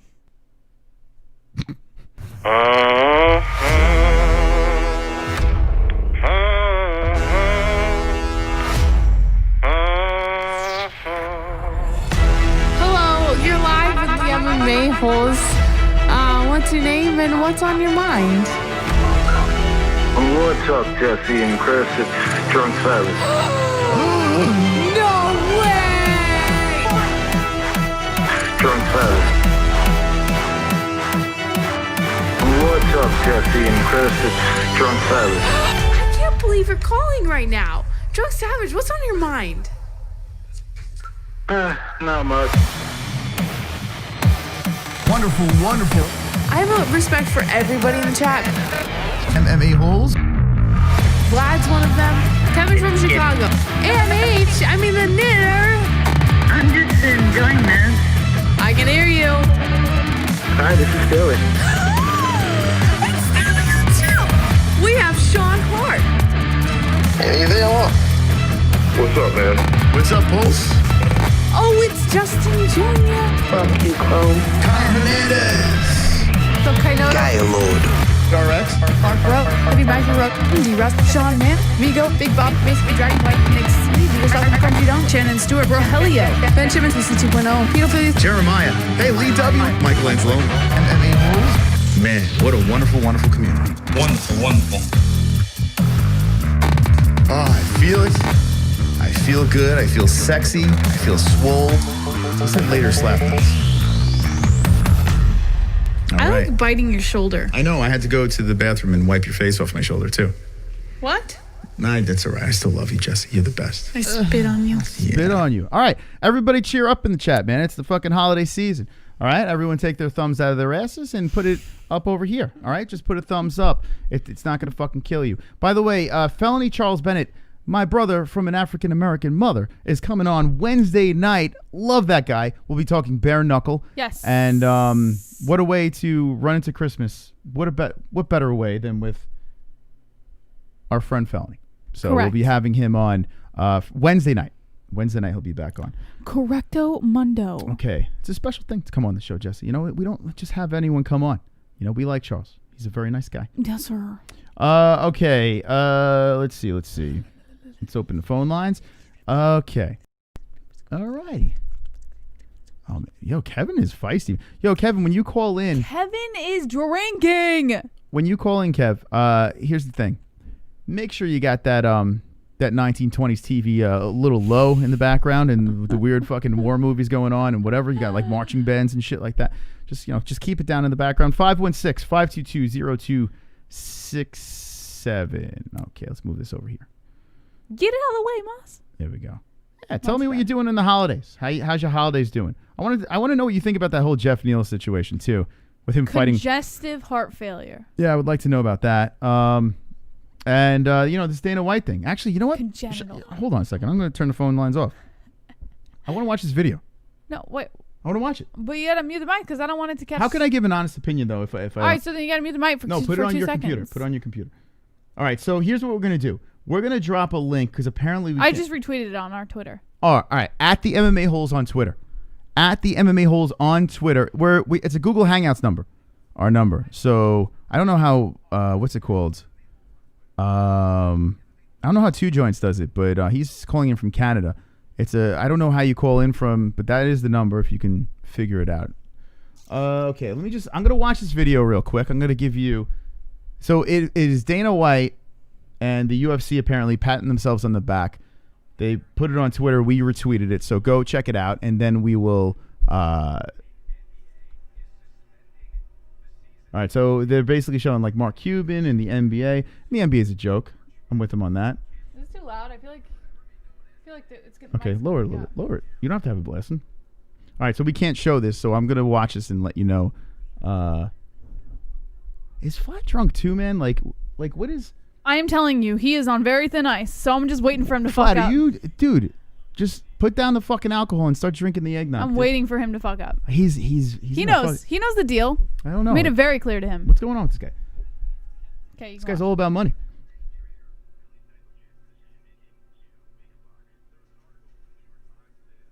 It's very long, Moss. It's like 5 minutes. So it's basically showing recaps of everything that was going on with the whole pandemic and people criticizing the UFC. Okay, turn this off. I don't give a fuck. This video is stupid. You can watch it after the show. This is dumb. All right, 516-522-0267. I don't understand. Like, it is. I feel that timing is so off. Maybe if you're gonna go into 2021, right? Start the new year, like with this whole epic thing. I don't know. 832, you're live with the MMA Holes. What's your name? What's on your mind? Hey, what's up? It's Pulse. What's up, Pulse? Nothing much. How you doing, Jesse? What's up, Chris? How you doing, man? Wonderful. Wonderful. Happy Kwanzaa to you both. Happy Kwanzaa. All right, so at the end of last year, if you'll remember, I asked, what was your favorite sports memory for the past decade? Mm-hmm. I don't know if you remember this. So Vaguely. This time, say what? I said vaguely. Oh, okay, well, this time I was going to ask, what is the worst memory in sports that you remember from this horrible year that is 2020? The worst memory? Oh, man. I have a bunch. This year? Or maybe just for this year. Maybe we could just settle it down to cage fighting. What is the worst memory? Mine is seeing Anderson Silva get knocked out like that by Uriah Hall. Mine is Sean O'Malley's horrible loss. I mean, I was really rooting for him. Yours, Jess? Mine was when Khabib unexpectedly retired. Yeah, that one sucked. And what was yours? Yours is Anderson Silva? Yeah, the way he got beat down like that at the end of that fight by Uriah Hall. Yeah, I mean, that was hard to watch. Yeah, I'm with you on that. That was hard to watch. What about the slam on the head the guy that just got released from the UFC. Oh, The fuck's his name? I read a story on The it. whimsical guy that threw him on his head. That was pretty rough to watch. Where he literally got dumped on his head and immediately got released from the UFC afterwards. That sucked. You know what I've noticed? Ever since that opportunity Devin Clark had to put on your guy's shirt and rep the brand on national TV, and he didn't do it, I don't think has he won a fight? No, he's cursed. We put a curse on him. Actually, I have a voodoo doll, and I have cursed Devin Clark, and I don't recall, to be honest. I think he might have won one. Actually, no, maybe he didn't. I don't remember. He won. When was his last win? Devin's last win. I can't recall for some reason. Before Anthony Smith. Didn't he win the one before Anthony Smith? Hold on, I don't fucking remember. Anyway, MJ brings up a good one. MJ in the chat brings up a good one. Kobe Bryant in that helicopter, that was probably the worst. Oh, well, yeah. Oh, I thought you were asking like in the MMA world. Yeah, in the UFC. I said sports at first, but then said MMA. But I remember. Do y'all remember what y'all were doing when y'all found out? Because I do. With Kobe Bryant? I don't remember what I was doing. I tell you what, I was staying away from helicopters. That's what I was doing. Stay far away. No, y'all were painting the old crib white. Remember that? Oh yeah. Oh, is that That's what right. you were doing? That's right. Yeah, but that stream is no more. I don't know what was worse. I don't know what happened. Yeah, I don't know what was worse. Kobe Bryant, dying in the helicopter, or Jesse spilling the wine on the laptop. I can't. No, the wine on the laptop was worse. I felt like I was being an abused, battered woman. The way he yelled at me. I think the wine on the laptop and losing so much shit that we created, that's worse than Kobe's death. That's my worst sports. I'm not gonna lie. The way, and I'm sure everything was fine, but the way that stream ended, some of us felt kind of afraid for Jesse's safety. Yeah, I'm not even saying that you would do nothing. No, I hit him. The way that he lost his mind him. was like it was nuts. It was fucking nuts. Well, but I understood why. Yeah. I understood why. Understand this. That computer had so much valuable information and hours of work, and it literally all got lost. And I was because I know. It was a MacBook, right? All Apple products, man. It was expensive. I already know. Not even that. No, it was the work that we did for the show. There were so many things that we created that kind of got wiped away. So it wasn't Jesse's fault. It was a complete accident. That's why I didn't kill her. But I would. There was some stuff on there y'all couldn't recover. No. There are legit. There's a lot on there. There's stuff that's so important that we never were able to pull back up. Unfortunately. Yeah. Yeah, man. Honestly, I thought we were going to see on the next stream Jesse with heavy makeup over one eye. Yeah. It was that scary. I whipped her. It was pretty scary. Imagine being the person getting yelled at. It was pretty scary. Well, Jesse doesn't like to be yelled at regardless. So to have that happen on top of me being angry, like she was already upset, and then me and being angry on top of it, it wasn't a good recipe. But I think, honestly, considering how much information we lost, I feel like I handled it pretty fucking well because I honestly wanted to kill somebody. Like I was just like, wow, all that work is gone now. But yeah, it's water. It's wine under the bridge, Pulse. Yeah. Okay, and then also, did you say you wanted to see Pettis and Bellator? I'm cool with it. Yeah. Yeah, I'm down with that too because it'll give them a chance to have a trilogy with Bendo, and that'll be them having 3 different fights in 3 different organizations. That's something to put on a feather in his cap. Mm-hmm. Yeah, he did it already here, right? I mean, listen, Mighty Mouse had the belt. Had a more impressive championship run, but or reign, I should say. But yeah, he got the gold. He kind of did what he had to do. Why not go over there, hang out with his brother a little? He's not touching the 55 strap ever again. That's out. It's like, yeah, the division loss could be, but they got Brunson. He's on a whole nother level now. He's not beating Gaethje. He just lost to Diego Ferreira. So it's like, if he can't beat him, you're certainly not going to beat any of the top 5 at 55. So I think they should let him go. Let him join his brother. Yeah. Well, we'll see what happens. All right, Pulse, man. Thanks for the call. Appreciate it. Later. Okay, Pulse. That's Pulse calling in. And we got this sitting over here. Sorry about that, Brett. Wonderful. Brett Baratheon. Holy FOOKING Cal. I just watched that video on Dana's Twitter. That was amazing. I love that he just rubbed success in these insidious punks' faces. That was awesome. Can't believe I missed that. Glad I tuned into my holes. There you go. So rad. Wow. He liked it. So rad. It's crazy, man. Like it's he really went for it. He you know what sucks though, like him constantly bringing it back up and throwing it in their face. I very much feel that a lot of these people that try to get under Dana's skin are probably secretly happy about this. You ever notice, like, if someone can't get past something, right, and they just keep harping on it, even if that person wins, they're still harping on it, and the trolls and the media, they won. So by Dana bringing this up again and trying to throw it back in their face, those people are like, you're still thinking about it, buddy. We got you. You know what I'm saying? It's kind of like, dude, we're in your head. I don't see that. Like, I don't see you that don't see anything I say, so it's fine. Okay, you don't Go have ahead, to I'm just get nasty. I'm just saying I don't see that. Like, I feel like Dana White handled it very well, and it was a very well put together video. It wasn't even directed towards but it's still in his media. head. You understand what I'm saying? It's still in his head, though, is what I'm saying. So, you know how trolls are, right? Trolls, people that try to get under your skin, if you're still talking about it, they still got you. Right. So Dana White is still bringing it up. He made people produce a video. Like, well, these because people, they haven't stopped. No, they're still talking about it. It's not like they talked about it and left it, and then Dana White just like hung on it. It's not like that. These media not members letting it go, and stuff but neither are the media members. Who's bringing it up? I don't see it.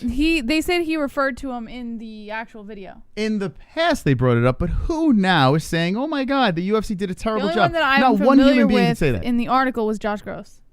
Who the hell is now? When was this nasty article? When did he write it? When was the article I'm reading? Yes. You? When did Josh Gross say something nasty? Oh, I don't know. It doesn't say anything about that. Exactly. He's literally bringing shit up that happened months ago. Doesn't make any sense. It doesn't make any sense. Like, these trolls are living rent free in Dana White's head, and he's like, "Let's spend some more money. Let's spend some more money and produce this video to pat ourselves on the back, but not use that money to pay the fighters." It's getting hot in here, Dana White. It's getting hot. It's just a bad move. Listen, the only bad move he made this year, everything else has been a fucking home run. Dana White is the fucking man. I think he's the best promoter of all time. I really do. But Jesus Christ, you're spending money on that video. You can't give a couple extra bucks to a man with congenital heart failure. Congestive heart failure. Congenital heart. Think about that. 516-522-0267. I do like that a lot of people are defending Dana White now. You couldn't beg people to do that before. Unknown caller, you're live with the MMA Holes. What's your name? What's on your mind? Hey, it's Justin Jr. Hi, Justin. How are you? Hey, I'm doing pretty good. So, we had a good last week. We had decent card to send off the last year as far as name value went going into the card. You know, it was stacked. You know, even with CAMZAT falling out and with Leon, we still had a great main event. The co-main event, I mean, Pettis being on the prelims, yeah, it might be a Pettis, you know, past this time, but still Pettis headlining up prelims. Man, it was stacked. The Pereira-Williams fight, a lot of people were complaining about that. I think it's another case where, you know, you set your expectation too high for the fight. You saw, you know, Dana hyping it up. He probably did If You Don't Know What You Know, and, you know, talked about that one a whole lot from, you know, Twitter and everyone hyping it up to be this big fight. You know, I expected pretty much what we saw, and it was a decent 3-round fight. Pereira decision I called, got it right on. You know, Pereira being the bigger man, you know, probably should be fighting at 85. He fought at 85 on the regional scene. Williams, one of the smaller welterweights out there, I knew that was exactly how it was going to go. Close fight. Pereira did what I told him to, and that's to go for the takedowns and grind out Williams. You know, it's close on the feet. But I think Pereira has a big edge in the wrestling, and it showed. Easily got 2 takedowns in the third, and, you know, in the close fight, that's the way to close it out in a dominant third round. Called it. All right, there you go. Yeah. Rob Font, Marlon Moraes, man, I mean, what did Henry Cejudo take from Marlon Moraes? So I know he took Marlon Moraes' chin.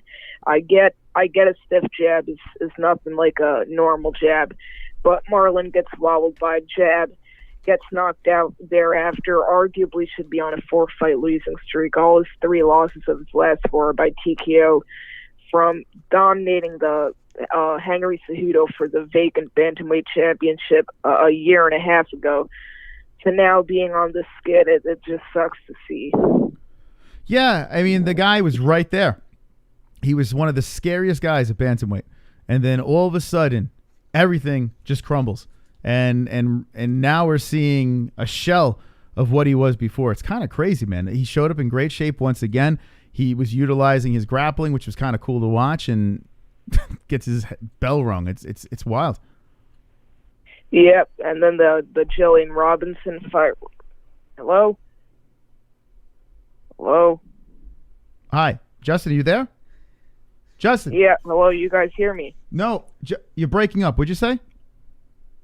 Oh, shit. I just listened on the stream. I'm not breaking up. Wait, Justin, you there?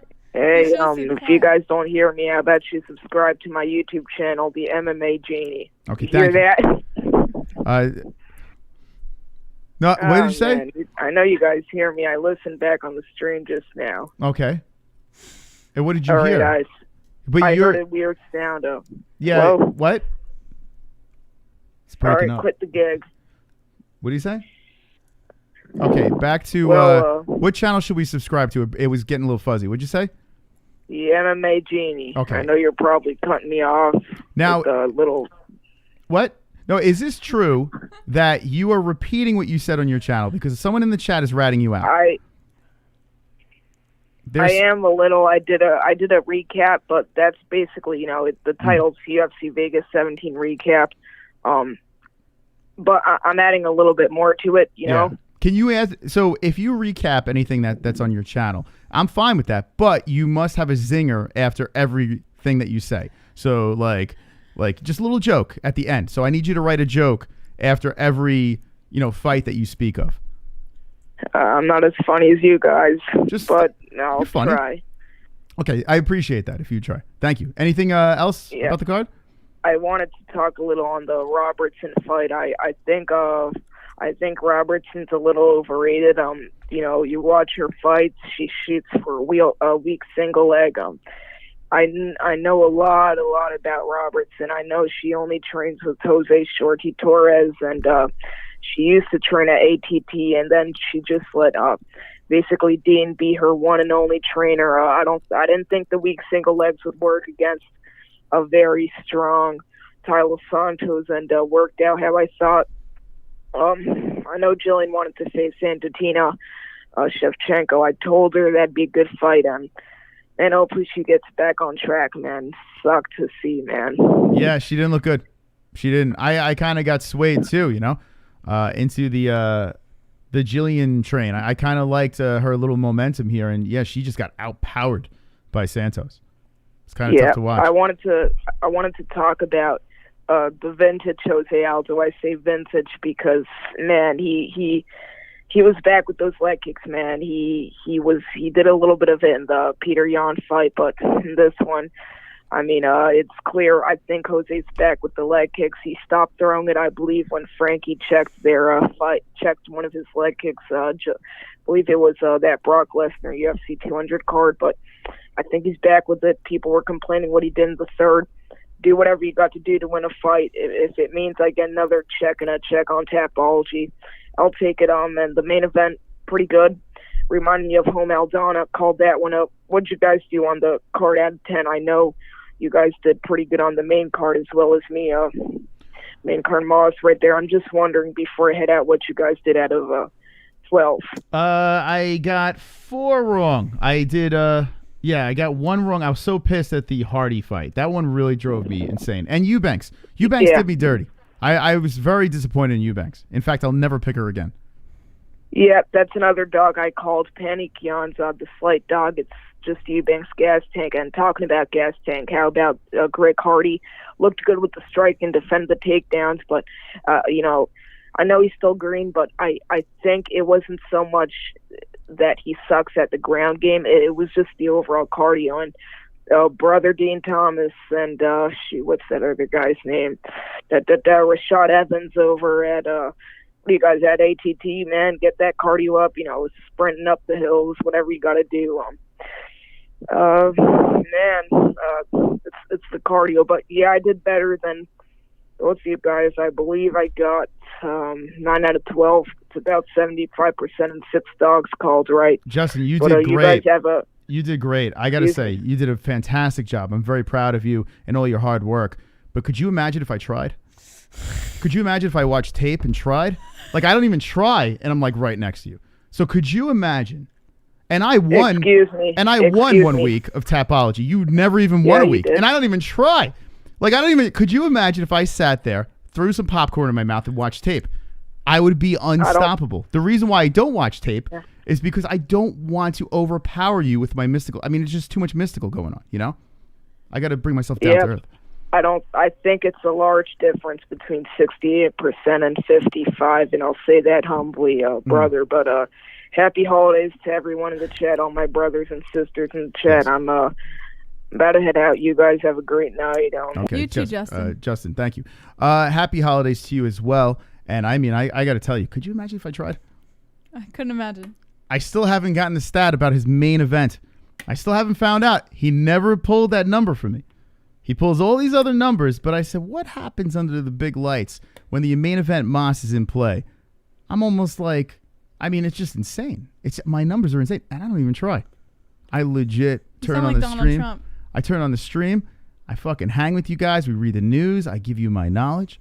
But if I channeled in and sat there, kicked my legs up, and flicked the little remote on and watched some highlights and replays and this and oh my god.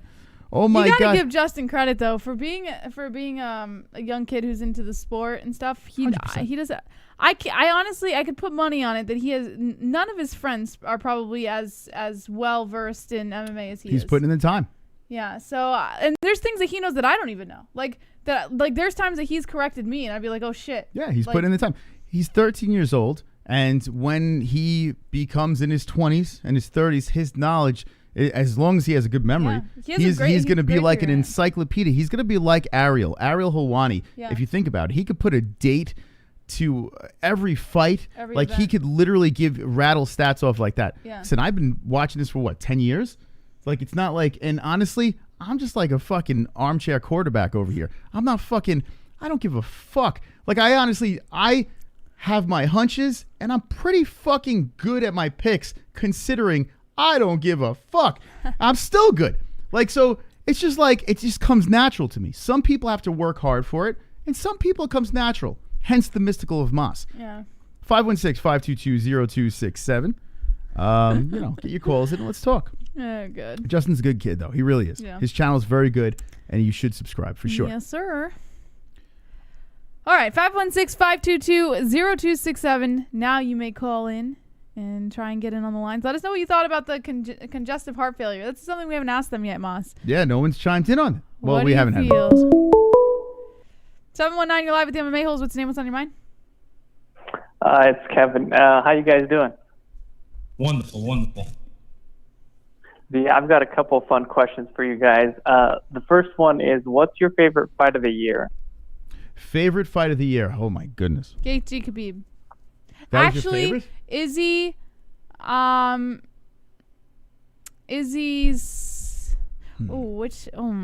favorite fight of the year. Either Weili Zhang. What about her with HELWANI and Jacek? I mean, that's got to be fight of the year. We had it's so easy to say Figueiredo versus what's his face, the other kid from the Contender Series. What's his name again? Reyes. What the hell's that kid's name? Figueiredo. Oh, Moreno. Excuse me. Figueiredo versus Moreno from the Ultimate Fighter. You could say that easily, but I would say Jan Jacek versus from Zhang would be epic fight from beginning to end. Now we've seen some amazing knockouts. That's a whole different story. Flat, what else you got? My other question is, if you were to recommend a fight to somebody who's new to MMA, and it could be the past and everything, what fight would it be? I'm sorry, what was the question? We were trying to figure out who you were, but this is Manny C. He sounded like flat in the beginning of the call, and now he sounds like Manny. Threw me off. Oh no, it's Kevin. So my question is, if somebody new to MMA that's never seen MMA, what fight would you recommend them so they would kind of get into it and get hooked? Oh my God. I would recommend something that doesn't go the distance. I know a lot of people like wars, 5-round wars. I would recommend something Does it have to be this year? A devastating knockout. Yeah, is the question within this year or all time? No, of all time. Oh, that makes it. I mean. Oh man. The one that Moss got me in was, what was the one that you got me in? God, you know where I'm going with this. He's going to say Conor. I don't want to go the easy route, but this is what I would say to get someone into the UFC that's not into it. I would say, do me a favor. Watch this man Conor McGregor's run. Watch That's his what movie. you told me. You said watch him. the DIAZ scrap. Both fights were fucking fantastic. Watch his downs and his ups. The 2 belts. That's where I would go because honestly, it is something of epic magnitude. It is something that will dazzle these people and bring them into the sport. It is a casual dream to watch Conor McGregor. So I would say I would pick a whole plethora of fights with Conor. Yeah, that was an amazing rise. It was. I watched the movie hard. My cock was throbbing. No, Justin, Don Fry got me into MMA, but he was talking about UFC in particular. If there was a fight, if Moss made me watch the Conor stuff for UFC. Don Fry was MMA. That got me into MMA. To pick one fight in the UFC, there's so many amazing fights throughout the year. And every year there's so many great fights. There's so many good knockouts. And every time there's an amazing knockout, what do? We say that's the best knockout of all time. The what's it called? The spinning kick from Buckley. You know, like everyone's like, this is the greatest knockout of all time. But every time something spectacular happens, that is the greatest, right? So the problem with saying, hey, watch this specific fight or watch this specific knockout, there's really no right answer because there's so many great things that happen. Yeah. The Lawler versus Rory McDonald fight is one of the fights that I always say, hey, you got to watch this war. Mm-hmm. Like that is a war that's like embedded in my head. What about Mark Hunt versus Bigfoot 1? For fuck's sake, that is a great fight. Like Mark Hunt versus Bigfoot 1 would be a fight that just stuck in my head. A lot of fights. You can think of. Yeah. Gilbert Melendez and Sanchez. That was a crazy fight. Oh my God. Yeah, the highlight of them just like that's constantly replayed over and over again. Just fucking throwing punches in each other's face like rock'em sock'em robots. I like that. Yeah, Merry Christmas, guys, and Happy New Year's, and of course, I wish you the best. Same Merry to you. Christmas, Thank Manny. you. Merry Christmas. Why is he so awkward today? What's that all about? He's a professional today. He's a straight up professional. Being all awkward. Yeah, the Bigfoot fight versus Mark Hunt was fucking nuts, and then they ran it back. It wasn't that great. But there's so many good fights. Yeah. And my memory is horrific. My memory is so bad. Like, I can't believe, like, I'll watch some replays, some highlights from things that happened 3 years ago, right? That I was literally doing a fight reaction to, like jumping off my seat and watching it like it's new again. It's so bad, my memory. This is the worst place to be. It's that Alzheimer's. I think it is Alzheimer's, Jesse. I think it, or maybe it's just, I just want more new shit. I don't know. 516-522-0267. Congo versus Pat Barry. Jones DC2. Ngannou Rosenstrike. No, some knockout. Unknown caller, you're live with the MMA-HOLES. What's your name? What's on your mind? Listening to the excuses from Geoff Neal, getting that migraine back, and get that migraine back. JBH, listen, I know you're trying to justify the excuses and what? Wait, this wait, and that, wait, but wait. listen, I never justified excuses. I said, Tell her, Kevin. I said, if you were listening, Kevin, I never justified any excuses. All I said was Geoff Neal went in there. If he did have this congestive heart failure, I said he did a hell of a job in the fight, even though he didn't win. And I said that it shocked me that the physician did not find that he had congestive heart failure before going into the fight. He didn't have There congestive was no heart. justification of excuses in here. yeah, that's the thing. No one wants to hear excuses, period. Even if you did have it. Just like with Conor McGregor, we said, oh, my foot was the balloon. No one cares. Deontay Wilder with his costume excuses and this and that. You go into the fight, 100% or not, win or lose, you take your loss like a man, and you don't bring up, oh, in this camp, I didn't have a good camp, and I had some family issues. No one cares, okay? You lost the fight, end of story. You were going to lose either way. Wonderboy Thompson is miles ahead in technique. He's going to dance on you. He's going to style on you 10 It's out a of real 10 man times. talk. Kevin, you're a real man. You know that? You sound like a real man. Do you drink beer? You better believe it. What kind of beer you drink? Man beer, right? What kind of beer are we talking here? No, nothing light, right? No, actually, I don't drink. You don't drink at all? I don't believe it. Wait, you don't drink at all? Nope. You're full of shit. What do you do at leisure, like your pleasure time? Like, what do you do to pass time? I don't need to be intoxicated to have a good time. I don't believe you one bit. I don't believe you one bit. She's calling bullshit here. Are you speaking truth or are you pulling our chain? No, that's 100%. Alcohol is So just bullshit. completely useless. Are you like Not it? a good. Are you like it's gross? You don't like the taste? The taste is definitely not good, but it's not that. It's just no need for it. You got to lie Not to me, man. necessary. You got to say you drink alcohol or something because now you're saying that it's icky and gross, man. I'm trying to make a point like you're like a real man, and now you're like, I don't know if I like the taste of alcohol. I mean, I'm starting to worry about you. So what do you do? Like, what kind of manly things you do in your pastime? Like roll around, a little wrestling? Yep, that's it. Yeah. What do you do on your leisure time? Like, you apparently, like, before the pandemic, did you go to bars or anything like that? Or, like, what would you do? Just hang out. My friends did drink. I don't have to drink. They want to drink and have a beer. I'll just have a pop. Were you, like, the designated driver? Do you drive? Designated driver. Yeah, sometimes, I guess. We didn't really do that. It wasn't really like that. Oh, everybody carpooled together. No, it wasn't like that. It just, if I go to a friend's house or something, and he's having a beer, they're drinking, then I'd have a pop. Really wasn't a big deal. Be honest with me, Kevin. Do you have friends? Yes. Okay, all right, fine. I just had to make sure. All right, anyway, I was just curious. Back to your point about Geoff Neal. You guys totally throw me off with your nonsensical stuff. I'm just learning about you. Yeah, Listen, you're a good caller. I got to learn a little bit about you. I want to get to know you. Geoffrey Neal. Yeah. The excuses. What a disappointment. I thought that dude was a stand-up guy. He's going to come in. Oh, I had congestional heart failure, blah, blah, blah. Just take your loss like a man and shut up. Okay. Instead of all this bullcrap. But Wonderboy Thompson, I got to tell you, he's got 2 wins over 2 really dangerous guys. Vicente Luque and Geoff Neal. Those dudes are dangerous, really tough guys. Wait, in their prime. hold on a second. Wonderful. You're actually donating right now. Hold on. I drink non-alcoholic beer or anything that's sweet or has a fruit flavor like me. I want to suggest that after every fight the winner teabag me. Oh hell, the loser can teabag me too. I love that from under cheese, as in from under their nuts. Is it? Wait. That wasn't. That can't be you, right? Kevin, why are you donating while you're Great gone? job, Chrome. Great job. Great donation, Chrome. Okay. So it wasn't you. Wonderboy Thompson, I got to say, 2 big wins. I was writing him off this fight. I thought the age would finally catch up to him. I was remembering that Pettis knockout. Like, if you get knocked out by Pettis, Geoff Neal, way more explosive. I figured he's going to be the one to put him away, retire him. But he proved me wrong.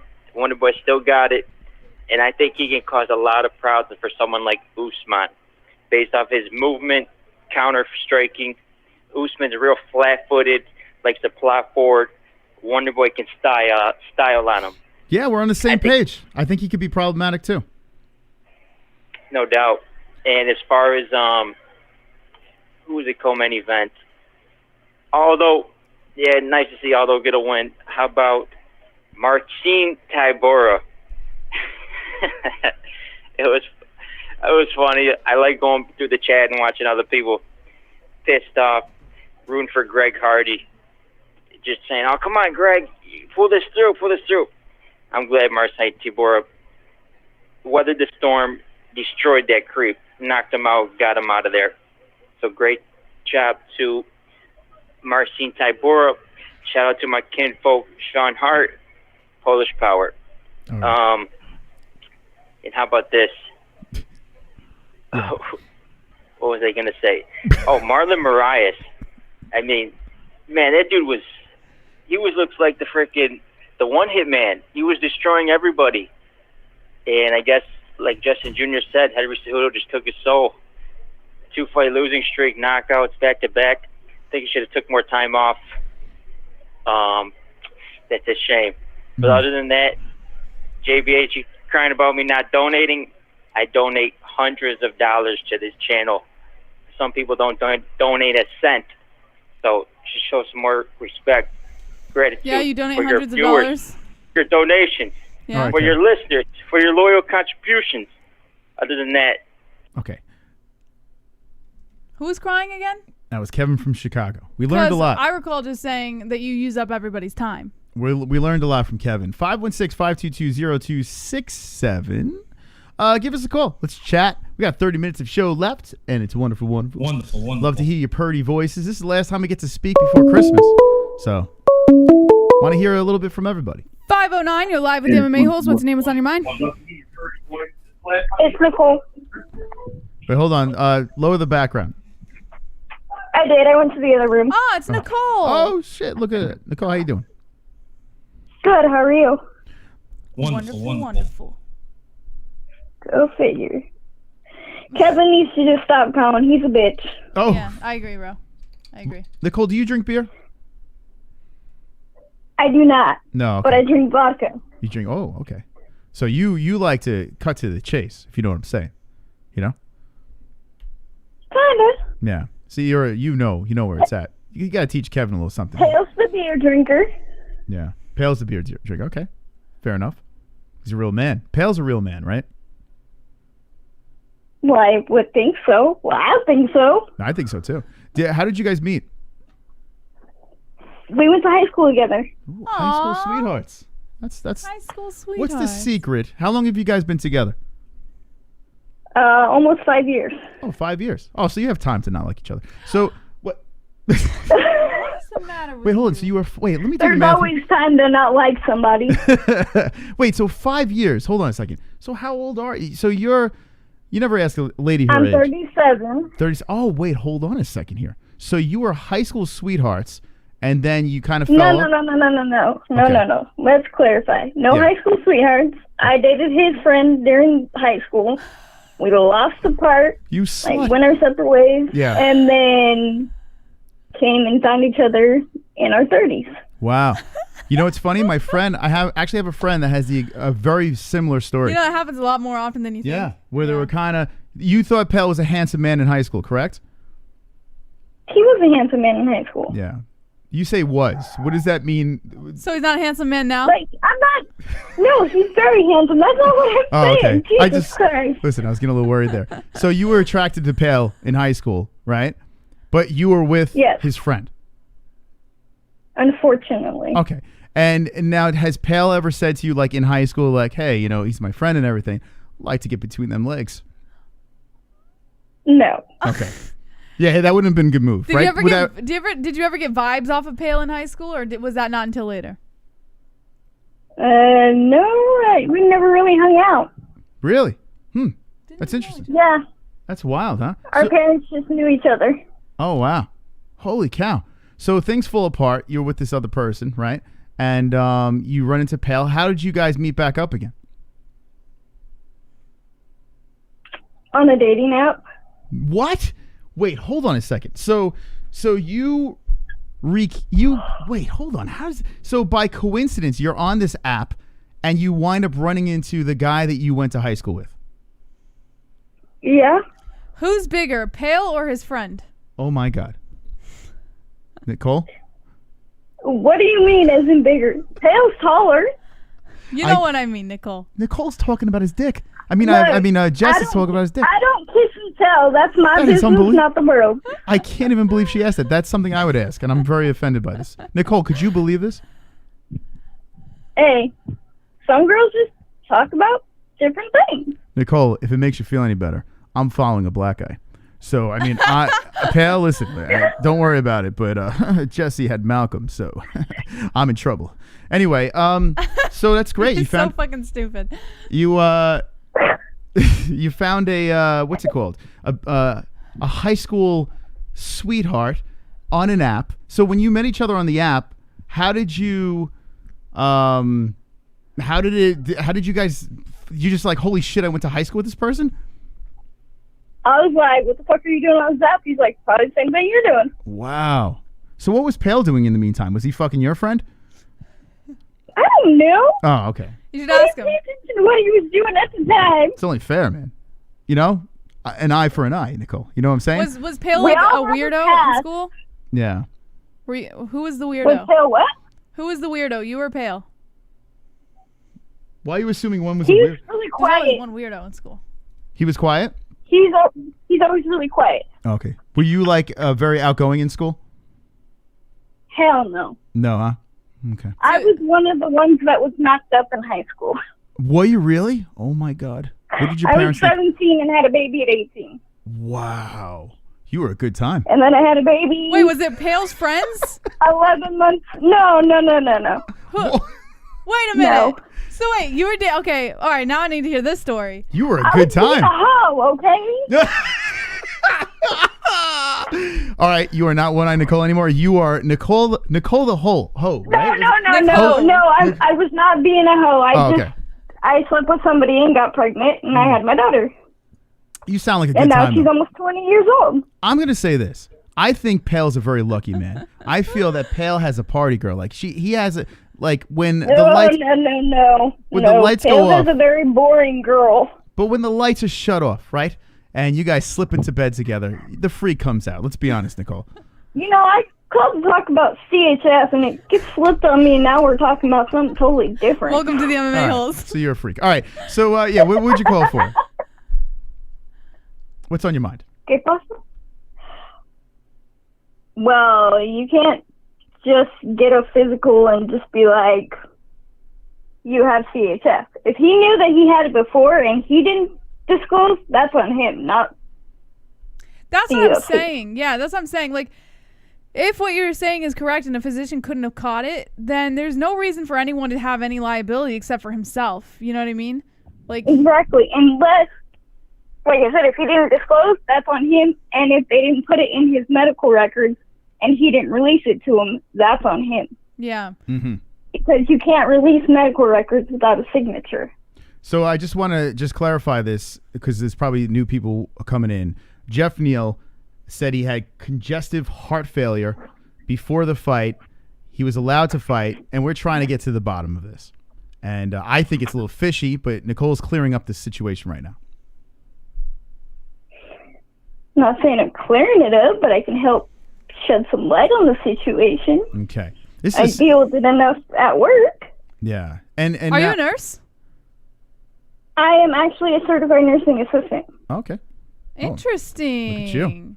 You must be smart. We're learning so much about Nicole tonight. You must be a smart girl. Smart ass. Okay. Your ass is smart. Okay. It's not nothing like a lady with an intelligent ass. Geoff Neal.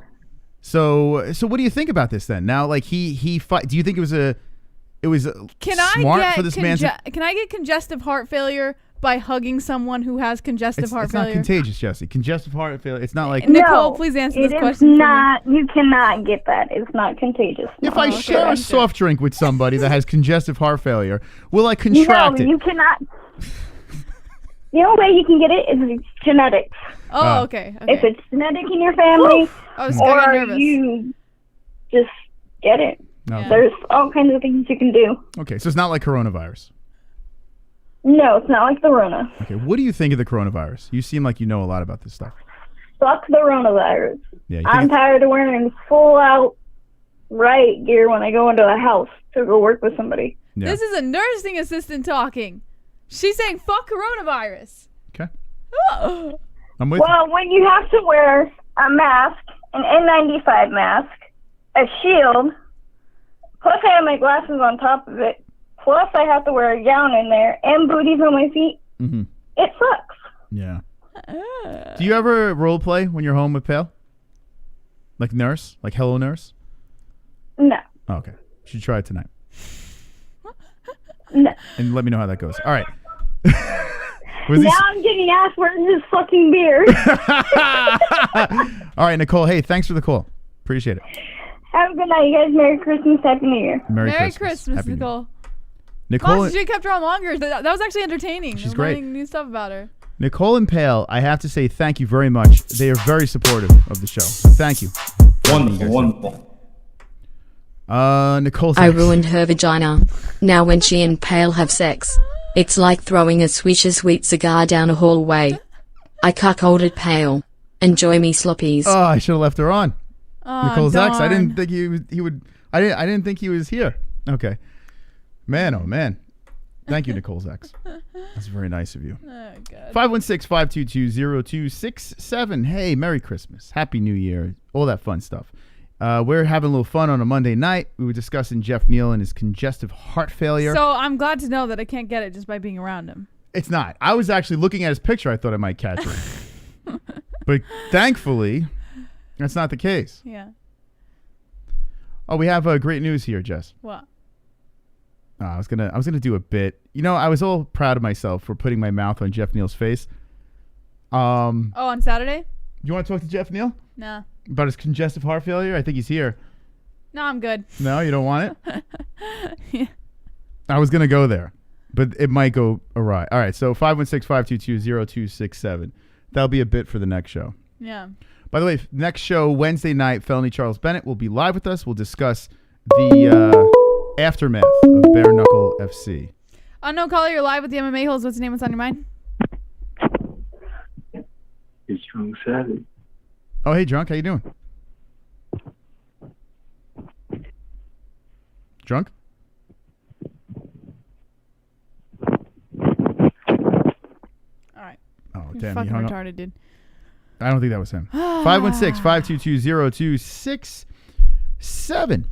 And by the way, hopefully, Drunk Savage, everything's going well through these crazy times. Man. I hope Drunk's all right. 281, you're live with the MMA holes. What's your name? What's on your mind? Hey, how's it going? This is The Voice.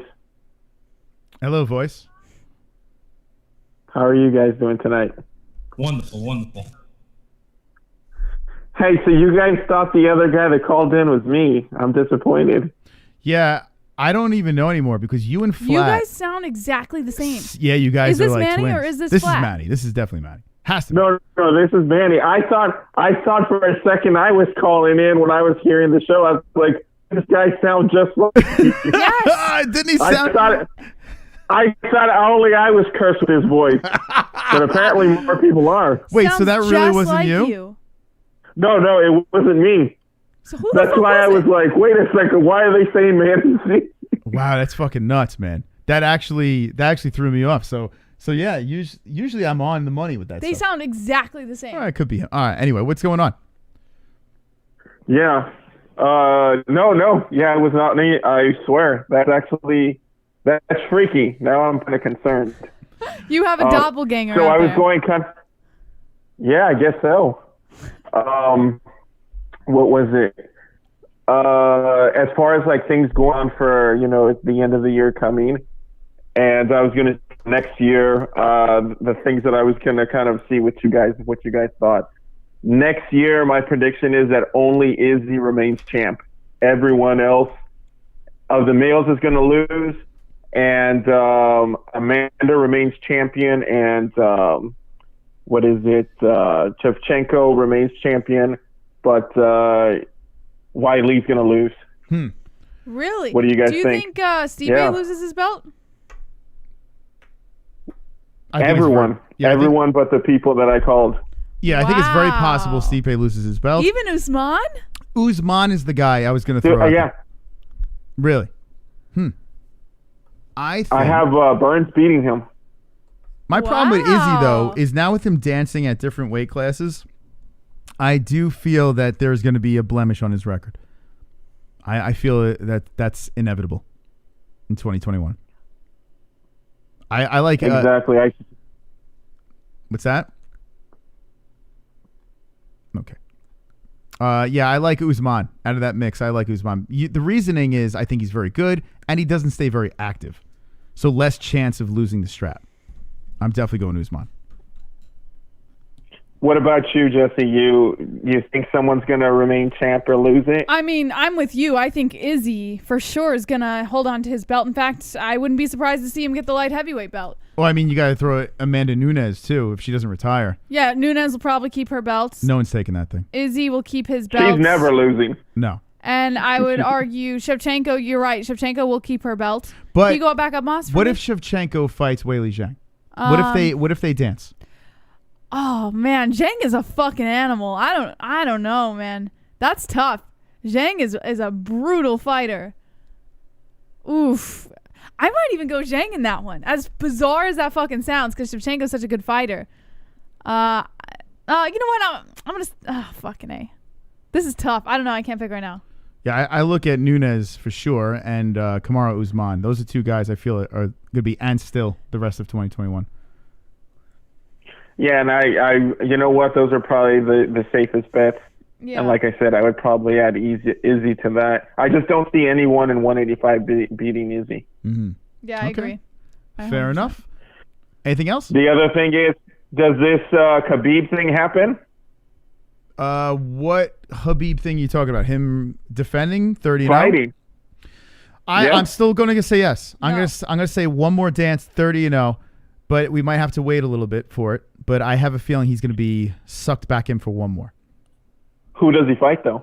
Nobody, because he's not coming back. The money is McGregor. That's the money. If McGregor beats Poirier, which I think he will, I honestly believe that the UFC will throw him an epic amount of money to make that happen. I really do believe it. Because even if they take a hit, right? Even if they take a hit with that fight, the amount of new fans that they would gain by running it back with those two, the numbers, everything would be out of control.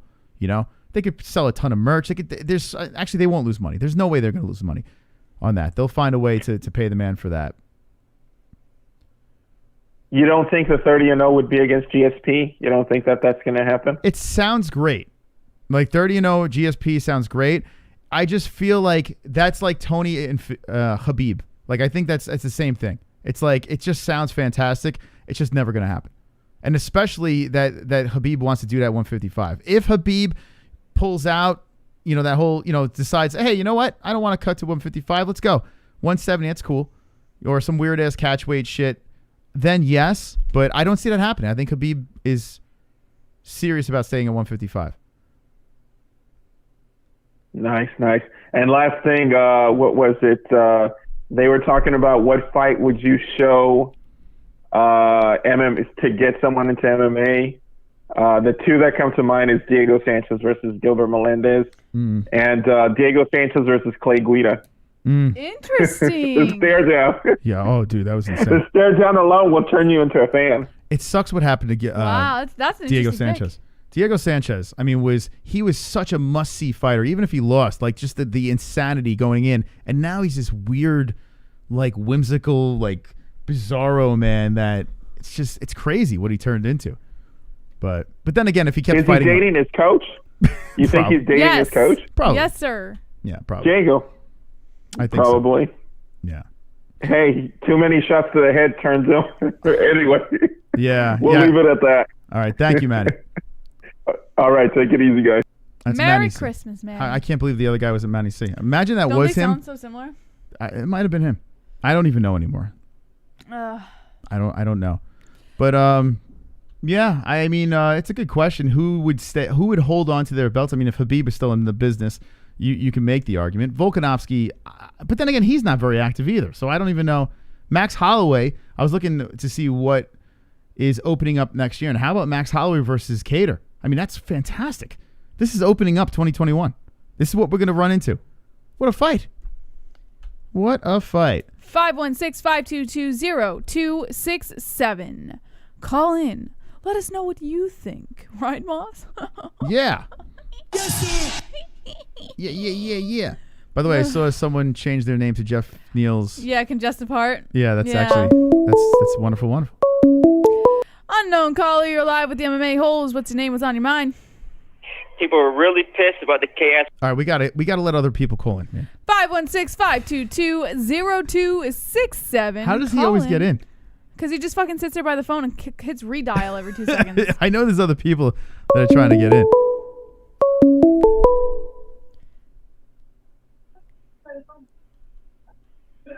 Knitter. How you doing, Ann? I'm doing good. How you guys doing? Merry Christmas. Wonderful. Wonderful, wonderful. Wonderful, wonderful. And I am wonderful, wonderful. Yeah. Talk about Cowboy. We know you're pumped up. Oh, that was great. I'm sorry. I saw the video. I got a better video. It looked like to me that he tapped, but hey. What? It didn't look like he was pushing off. It looked like he's tapping. Doesn't it suck that there's like quote unquote controversy? Meanwhile, he submitted him twice. You know, it's always got to be something, I know. right? I know. It's like he submitted him twice. Come on, give him credit. Come on, guys. Yeah. That's nice revenge, though. Sure. Hey, listen. I'm happy for the guy. I didn't see it live, but I'm happy that he pulled that off. That's great. I would have never expected that. Well, I don't have what was on Fight Pass. Yeah, I don't have Fight Pass anymore, so. Oh shit. So you caught the the Twitters? Yeah, and so on. Yeah. But that's okay. So what are you doing for Christmas? Whoa, shit! Hold on a second. Hold on. Yo, it's Vlad.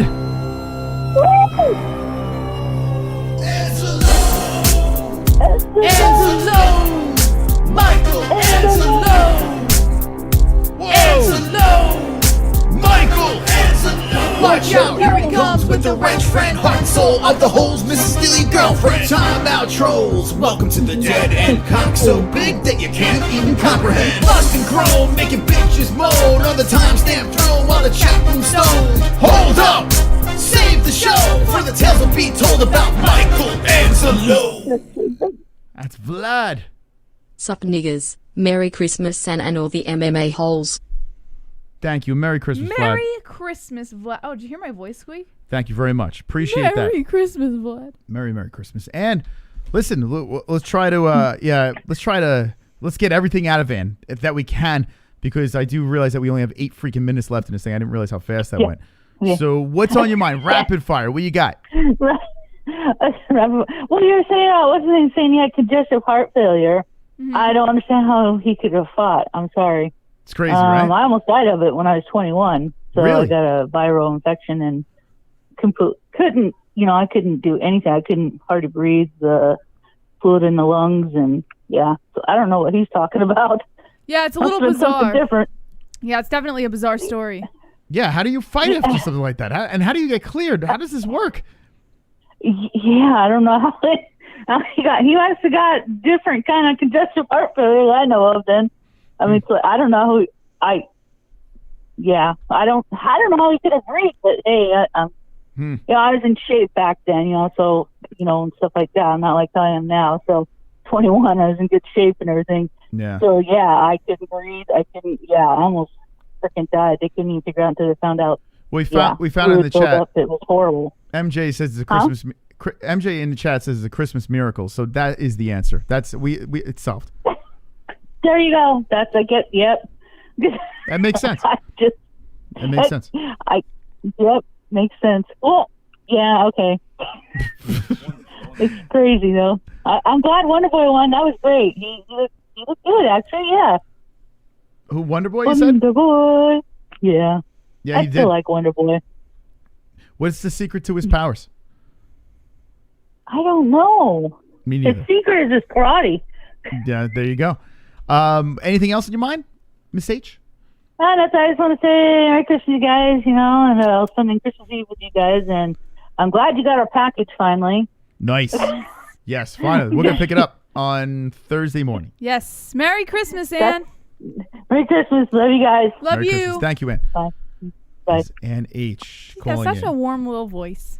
All right, 6 minutes left. 516-522-0267. That's right. It's Christmas week. Can't believe it. Thank you to the donators tonight. Thank you to the likes over here. Like to get to 150 likes. And, every like, an angel gets its wings. 2 more shows before Christmas. 302, you're live with the MMA-HOLES. What's the name? What's on your mind? So, guys, Gio the Great, back from the dead. What's up, Gio? Nice. Nothing much. Just hitting the bag, getting swole. Okay. Nice. Like Feeling that. Swole. Get swole, baby. But I want to know what you guys think about Dominic Cruz versus Casey Kenny. Ooh. Dominic Cruz versus Casey Kenny. Sounds feisty to me, man. Yeah, it does sound like a pretty spicy fight. I'm totally in. Is that the talks? Yeah. So March 6th on UFC 259. Wow, really? Is it confirmed, or is that what they're just looking for? Yeah, I'm pretty sure it's confirmed. It's on the same card as Nunes versus Anderson. Wow. I'm gonna look it up now. Interesting. Yeah, I'm pumped. That's a good fight. Yeah, I mean, Kenny's got a nice little following now, and Cruz has to have a chip on his shoulder from his last fight. So yeah, I'm in. Last 2 fights, really. I mean, that's true. Yeah, poor guy. But I think Cruz is going to absolutely outclass him. He can beat him in every way. In my opinion, Casey Kenny lost his last fight versus Nathaniel Wood. He got I'm pretty sure he got outstruck in 2 of the 3 rounds. So I think he lost 29-28. And if Nathaniel Wood can do that to you, if he can outleg, like, people must have forgot, like, Cruz can leg kick too. He's not just the receiver. So I think Cruz is going to just he's just going to be too quick for Kenny.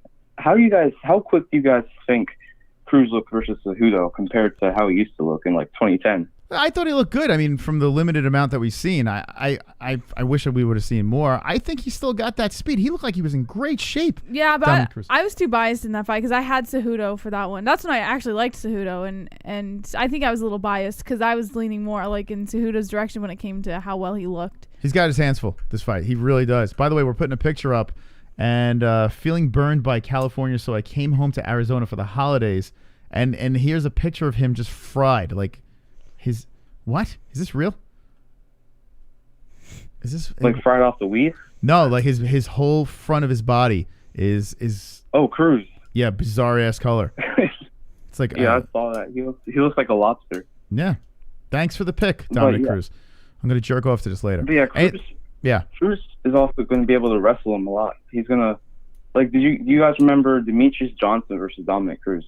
Way back when, yeah. Cruz just wrestled that guy for 5 rounds straight, 50-45 domination. I think. Who would you pick in this fight? Who are you leaning towards? Cruz by 30-27 decision, maybe even 30-26. Wow. Just a true domination. I'm predicting that. Wow. You know what? If he's even remotely close to what he used to be, I'm kind of with you. But then again, I'm a little biased to Cruz. And I also want to know what you guys think about what's next for Wonder Boy. Like, if he fights Masvidal, how do you guys see the fight going? They fought already, and Wonder Boy dominated him. Yeah, Wonder Boy would win again. I think he does the exact same thing. I think he completely shuts him down. I really do. Wonder Boy's just too good. Yeah, I like. I've been saying this whole time. Yeah, I don't even want to see that again. I was in the building for it, and honestly, I was bored. I was bored. I think Wonder Boy. I want to see Wonder Boy go for that title, man. Skip the line. If Gilbert Burns, if they can't make that fight with Kamaru, they can't get it popping. Let's go, Wonder Boy and Usman. Let's do it. I'm down. Exactly. I just think after seeing that last fight, he's just gonna outclass him again. Probably, I think he's gonna do what he did to Luque. I just think that Masvidal fans are retarded, and they think he's way better than he really is. Don't get me wrong, he's a good fighter, but he's not on Wonder Boy's level. I personally think that Wonder Boy is the best striker the UFC's ever seen. Wait. So, what do you think about Adesanya? Because this isn't like some Adesanya, Dick Ryder thing. I'm asking because Adesanya, in terms of striking, is actually really good, especially for being in the same division. Yeah, so Adesanya is probably a close second, but I just think that Wonder Boy. When's the last time? I just think that Wonder Boy, he's a true specialist. Adesanya is also a true specialist, but I just think, I don't know what it is. I think maybe Wonder Boy is more visually pleasing because it's just straight Kempo karate. And Adesanya is also visually pleasing, but I just think he got a little bit more to do. I mean, I'm pretty sure he has even more fights than Wonder Boy, but Wonder Boy's been around for forever, so we've seen more from Wonder Boy. I just think, based on what Adesanya did to Costa, I think he has potential to be the best striker in the UFC, but I just think that Wonder Boy has always been on a different level to anybody who's ever fought, besides Woodley. That's fair enough. Which I also think he could have won the Woodley fight. Yeah, that's fair. I can't remember how many kickboxing fights Wonder Boy won, but I remember when he came in the UFC, the dude had an insane record coming in. Yeah, 57-0. Can you That's what it believe was. that? Yeah. That's crazy. Eddie Machete is saying close second. Izzy way more decorated than Wonder Boy is false. If you look at what he's done in the UFC, yeah, Izzy looks great in the UFC. But yeah, and he was a pretty decent kickboxer as well. But Wonder Boy was a beast. And he has never been knocked out until that Pettis fight. I mean, you think about all those fights, and the Pettis fight was the one time he got caught. Izzy got caught too. I mean, it's close. I think it's close. Yeah, I'm really glad I was able to call. All right, Gio. No mom interruptions this time. Nice. So I had a great time tonight. Thank you, guys. Thank you, Gio. Take care, Gio. Gio. All right, we'll get one more in. Do you remember last time he called? His mom walked in. He goes, "I gotta go, guys." And he Oh, hangs that was up. him? That was him. Yeah. That's hilarious. 516-522-0267. One more call, and then we'll see you on Wednesday for the Felony Charles Bennett Christmas extravaganza. Christmas with Felony. Yeah. I hope he has a Santa hat. All right, fuck it. Time's up. Oh, there it is. Unknown caller, you're live with the MMA Holes. What's your name? What's on your mind? No one holds. All right, so it was Kevin a great ruined show. It for you. It was a great show tonight. Thank you, everyone that called in. Thank you for your time. Last Monday show before Christmas, but we have one more studio show, and then we have a special, it was like the Thanksgiving stream, where Jesse puts together a beautiful supper on Christmas Eve. Prep. That's right. So we'll be doing a phone stream over there, having a little fun. Christmas Eve, the night of, we'll be opening up the gifts from you, the MMA Holes, to our box. There's an address down below. If you're going to send something, you really have very little time. But we will be picking it up Thursday morning and opening it up Thursday night on air. So thank you very much to everyone who has been part of this community. Thank you so much for the people that gave the likes, that have shared our streams, the donators especially, our patrons, everyone. Members, thank you so much for supporting this show. 2020 wasn't that great of a year as a whole, but as a community, it was a pleasure just hanging with you guys. Yes. Don't forget, guys, we'll be live at 9 p.m. Eastern Time, TGIW, Wednesday night with Felony Charles Bennett and maybe my brother. We'll see. As always, guys, don't be an a-hole. Be an MMA hole.